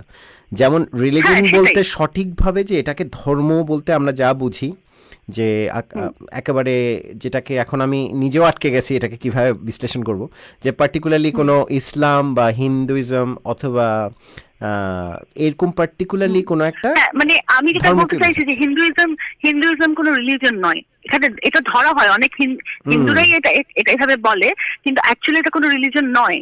কারণ রিলিজন মানে কি, এইটা মানতে হবে, ওইটা করা যাবে না, এইটা করা যাবে না, এরকম কোনো বিধিবিধান নেই। এই যে ধরেন যে ইন্ডিয়াতে যে বলছে যে গরু খাওয়া যাবে না বা গরু খেলে মেরে ফেলা হবে, হ্যাঁ, এটা খুব দুঃখজনক, কারণ এটা রিলিজিয়াস কথা বলছে। হ্যাঁ, কিন্তু আমাদের কালচার কিন্তু রিলিজিয়াস না। হ্যাঁ, তো আমি কুইকলি শেষ করে দিই অনন্যা, আমার মনে হয় কলটা আমাদের শেষ করে ফেলতে হবে, কারণ আমি শুধু এটাই বলছিলাম যে এখন আপাতত যেহেতু রিলিজনের কোনো বাংলা প্রতিশব্দ নেই, তাহলে ধর্মকে আমরা, তাহলে ধর্মের একটা প্রতিশব্দ হয়তো আমাদের জন্য সেটাই, যে এইভাবেও আমরা বুঝবো, রাদার দেন যেভাবে বললেন যে একটা স্কুল অফ থট, যে একটা কোনো কিছুর একটা how it should be operating, সেটার পাশাপাশি হয়তো ধর্মের একটা প্রতিশব্দ বাংলায়, রিলিজনের বাংলা শব্দ ধর্ম এখন যেটা হয়ে গেছে, আসলে প্রচলনের মাধ্যমেও তো ল্যাঙ্গুয়েজের সৃষ্টি হয়, ভাষা তো এভাবেই সামনে আগায়। না, সেটা হয়েছে, সেটা আমি অস্বীকার করছি না, বাট আমি এই ভুলটাকে ভাঙানোর চেষ্টা করছি, যেহেতু আমি এই নিয়ে পড়াশোনা করেছি, সেই ভুলটা সকলের ভাঙছি। হ্যাঁ, এবং আজকে হয়তো কেউ বলছে না, আমি একা বলছি, কিন্তু আমাকে দিয়ে শুরু করতে হবে। এক্স্যাক্টলি, কিন্তু আবার যদি ধর্ম শব্দটার আরেকটা অর্থ, কারণ এক একটা শব্দের কিন্তু অনেক সময় ইংলিশেও দেখি আমরা সিনোনিমস দেখা যায় 14টা অর্থ, তো দেখা যায় ধর্মের যদি আরেকটা অর্থ রিলিজন হয়, সেখানে তো আবার দোষের নেই। অনেকগুলো অর্থ আছে, ধর্মের অনেকগুলো অর্থ আছে, যেমন আমি যেটা বলেছি সেগুলো বেসিক কথা বলেছি। যেমন ধর্মের ভিতরে আরেকটা কনসেপ্ট আছে বৈরাগ্য, নন চ্যালেঞ্জ, হ্যাঁ, বৈরাগ্য, এটা একটা কনসেপ্ট আছে। আবার ধর্মের মধ্যে এটাও আছে যে তুমি ঈশ্বরে বিশ্বাস করো কি করো না, সেটা doesn't matter, that doesn't effect dharma. ধর্ম হচ্ছে duty towards yourself and to your society, that is dharma. আচ্ছা, এবং এটার মিনিং, এবং এটা আমি এগুলো রেফারেন্স ছাড়া বলছি না, আমি এগুলো নিয়ে পড়াশোনা করেছি, আমি চাইলে রেফারেন্স দিতে পারবো। ডেফিনেটলি, কিন্তু আমার একটা এটা একদম চিন্তা, যেমন ভাষা তো এভাবে করে ইটস ভেরি অর্গানিক, যে ল্যাঙ্গুয়েজ আর শব্দ, একটা ভাষা কিভাবে মানুষের প্রচলন এবং একটা শব্দকে আমরা কিভাবে ব্যবহার করছি প্রতিনিয়ত, সেটার উপর বেস করেও তো আসলে একটা ভাষা অন্তর্ভুক্ত হয় অভিধানে অথবা ডিকশনারিতে। এখন ধর্ম যদি আজ থেকে 20 বছর পরে যে ধর্ম বলতে রিলিজনও একটা প্রতিশব্দ দাঁড়ায়, সেখানেও তো আসলে দোষের কিছু নেই। আমি শুধু লাস্ট একটা কথা বলবো, এই অ্যাসিরিয়ানরা, রোমানরা এই বেলিংটা কেন করেছিল আমি আগেই বলেছি আমার কথায়, এবং সেইটা কিন্তু তারা সেটা থেকে কিন্তু রিফর্ম হয়ে বেরিয়ে এসছে। হ্যাঁ, আমরা কি করছি যে আমরা ওই পুরানো যুগে, মিডিয়েবল যুগে ফিরে যাচ্ছি, সেটা কিন্তু কাম্য নয়। এটাকে আমরা ফ্রিডম অফ চয়েস বলে হোক আর যাই বলে হোক, আমরা গোজামিল দিয়ে মানুষের চোখে ঠুলি পরিয়ে এটা করছি, কিন্তু এটা কিন্তু কাম্য নয় আমাদের। অনন্যা, আপনি যেটা বলছেন, আপনি more you are targeting towards a particular apparel, যে একটা পার্টিকুলার একটা বস্ত্র, যে সেখানে পর্দা এবং ঢেকে রাখা। একজন কমেন্ট করেছিল যে ক্যাথলিকরা পড়লে অসুবিধা নেই, ব্রাহ্মণরা, সব যে কেউ যারা পর্দা করে কেন করে, হ্যাঁ, যারাই করে, যে ধর্মে, যে রিলিজনের মানুষ করুক, যে গোত্রের মানুষ করুক, যারাই করুক, এটা কেন করছে? কারণ প্রথমেই সে ধরে নিচ্ছে যে মেয়েরা মানেই একটা কি বলবো, একটা কি বলে, যৌন উত্তেজক।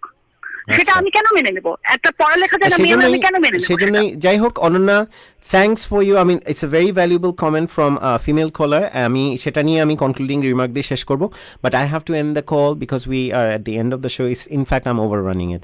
So Ananya, Okay, okay. Thanks for your call Thank you. And thank you. Thanks for letting me speak. No problem at all. Hope you have a good evening, rest of the evening. Okay, good night. দর্শক, আমি কনক্লুডিংলি এটাই শেষ করতে চাই।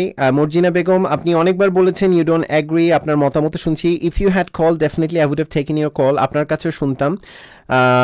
Lack of common sense, definitely you have your opinion. আমরা প্রত্যেকেই মুক্ত নিজেদের অপিনিয়ন দেওয়ার জন্য, but always I prefer when I give my opinion and when you differing with someone rather than staying behind your screen or your phone screen. If you can make a phone call that be really good. কিন্তু আমাদের দুজন কলারের কথা দিয়ে শেষ করি। যেটা অনন্যা বলছিলেন যে আমাদের পার্টিকুলার কোনো একটা জেন্ডারকে টার্গেট না করে আমাদের তাকে একটা বস্তু হিসাবে বা পজিশন হিসেবে দেখাটা ঠিক না, স্পেশালি মেয়েদের ক্ষেত্রে। উনি একজন মেয়ে হিসেবে সেই জিনিসটা বলছেন, তার অভিজ্ঞতা থেকে বলছেন এবং বাকিদেরকে দেখেছেন, তিনি রিসার্চও করেছেন। তো সেখান থেকে তার নানা রকম উপাত্ত সংগ্রহ করা। আর মনিরুল হায়দার একজন পুরুষ কলার আমাদেরকে বলেছেন আজকে যে হিজাব ব্যাপারটা শুধু একটা বস্ত্র নয়, এটা আমাদের একটা চিন্তার জায়গা থেকে, এবং কোরআনেও তিনি রেফারেন্স দিয়েই বলেছেন যে কোরআনের আলোকেই যে আমাদের হিজাবটা হচ্ছে যে আমাদের চিন্তার উপরে, নিজেদের উপরে একটা বিধিনিষেধ আরোপ করা, আমাদের চোখের, আমরা দৃষ্টির উপরে একটা বিধিনিষেধ আরোপ করা। সেটা শুধু একটা বস্ত্রের উপর নির্ভরশীল নয়, এবং পুরুষদেরকে প্রথমে করতে বলা হয়েছে কোরআনে তার রেফারেন্স অনুযায়ী, যে তাহলে নিজেরা যদি নিজেদেরকে কন্ট্রোল করি, আরেকজন মানুষের সেই কন্ট্রোলের উপর এই প্রশ্নটা আমার আসবে না, এবং করার পরেও তো আজকাল অনেক দুর্ঘটনা ঘটছে। তো আজকে যারা যোগ দিয়েছেন, আজকে the people who have join through Facebook live and on the radio app, I would request you all to also download your app, and thanks for your contribution, and thanks for making the conversation so lively, and thanks for your valuable comment, including those who had made the comments on Facebook Live rather than making a phone call. But next time I would request you, if you have I can feel the urge that you want to add something and you're deferring it, so I would invite you to join in the conversation. The phone lines are open. I don't want to give anyone any particular floor or anything. Everyone has the same opportunity, like Nazmul Huda had, Monirul Haider had, Ananya had. So please do make your phone calls and make yourself or get yourself heard. So আজকের মতো, I mean, I'm already overrunning by 6 minutes, so it's 6 minutes past 11 o'clock. So everyone who has joined the Facebook Live tonight, I would like to thank you for joining in the conversation, and I would see you again tomorrow night. And if we would like to continue, definitely we can do. I have 2 hours tomorrow again, and tomorrow is a Thursday. I'm here between Monday and Friday between 9 and 11. So definitely I'll see you again tomorrow right on the dot, hopefully at 9 o'clock, and then we can continue the conversation as a part 2 if you like. So let's do that, and let me know. Morjina Begum, thank you. Ershad Alamgi, thanks a lot, Morjina, and thanks for your valuable contribution, and everyone who had joined, everyone who had made phone calls, everyone who had made their comments on Facebook Live, and people who are listening through their app. I'd like to thank you all. For me now, it's time to sign off, and hope you have a good rest of the evening. I hope everyone would have a great night, and people enjoy your meal if you haven't had your dinner yet. So it's time for me to sign off and see you all tomorrow night. Until then, everyone stay happy, healthy, and prosperous.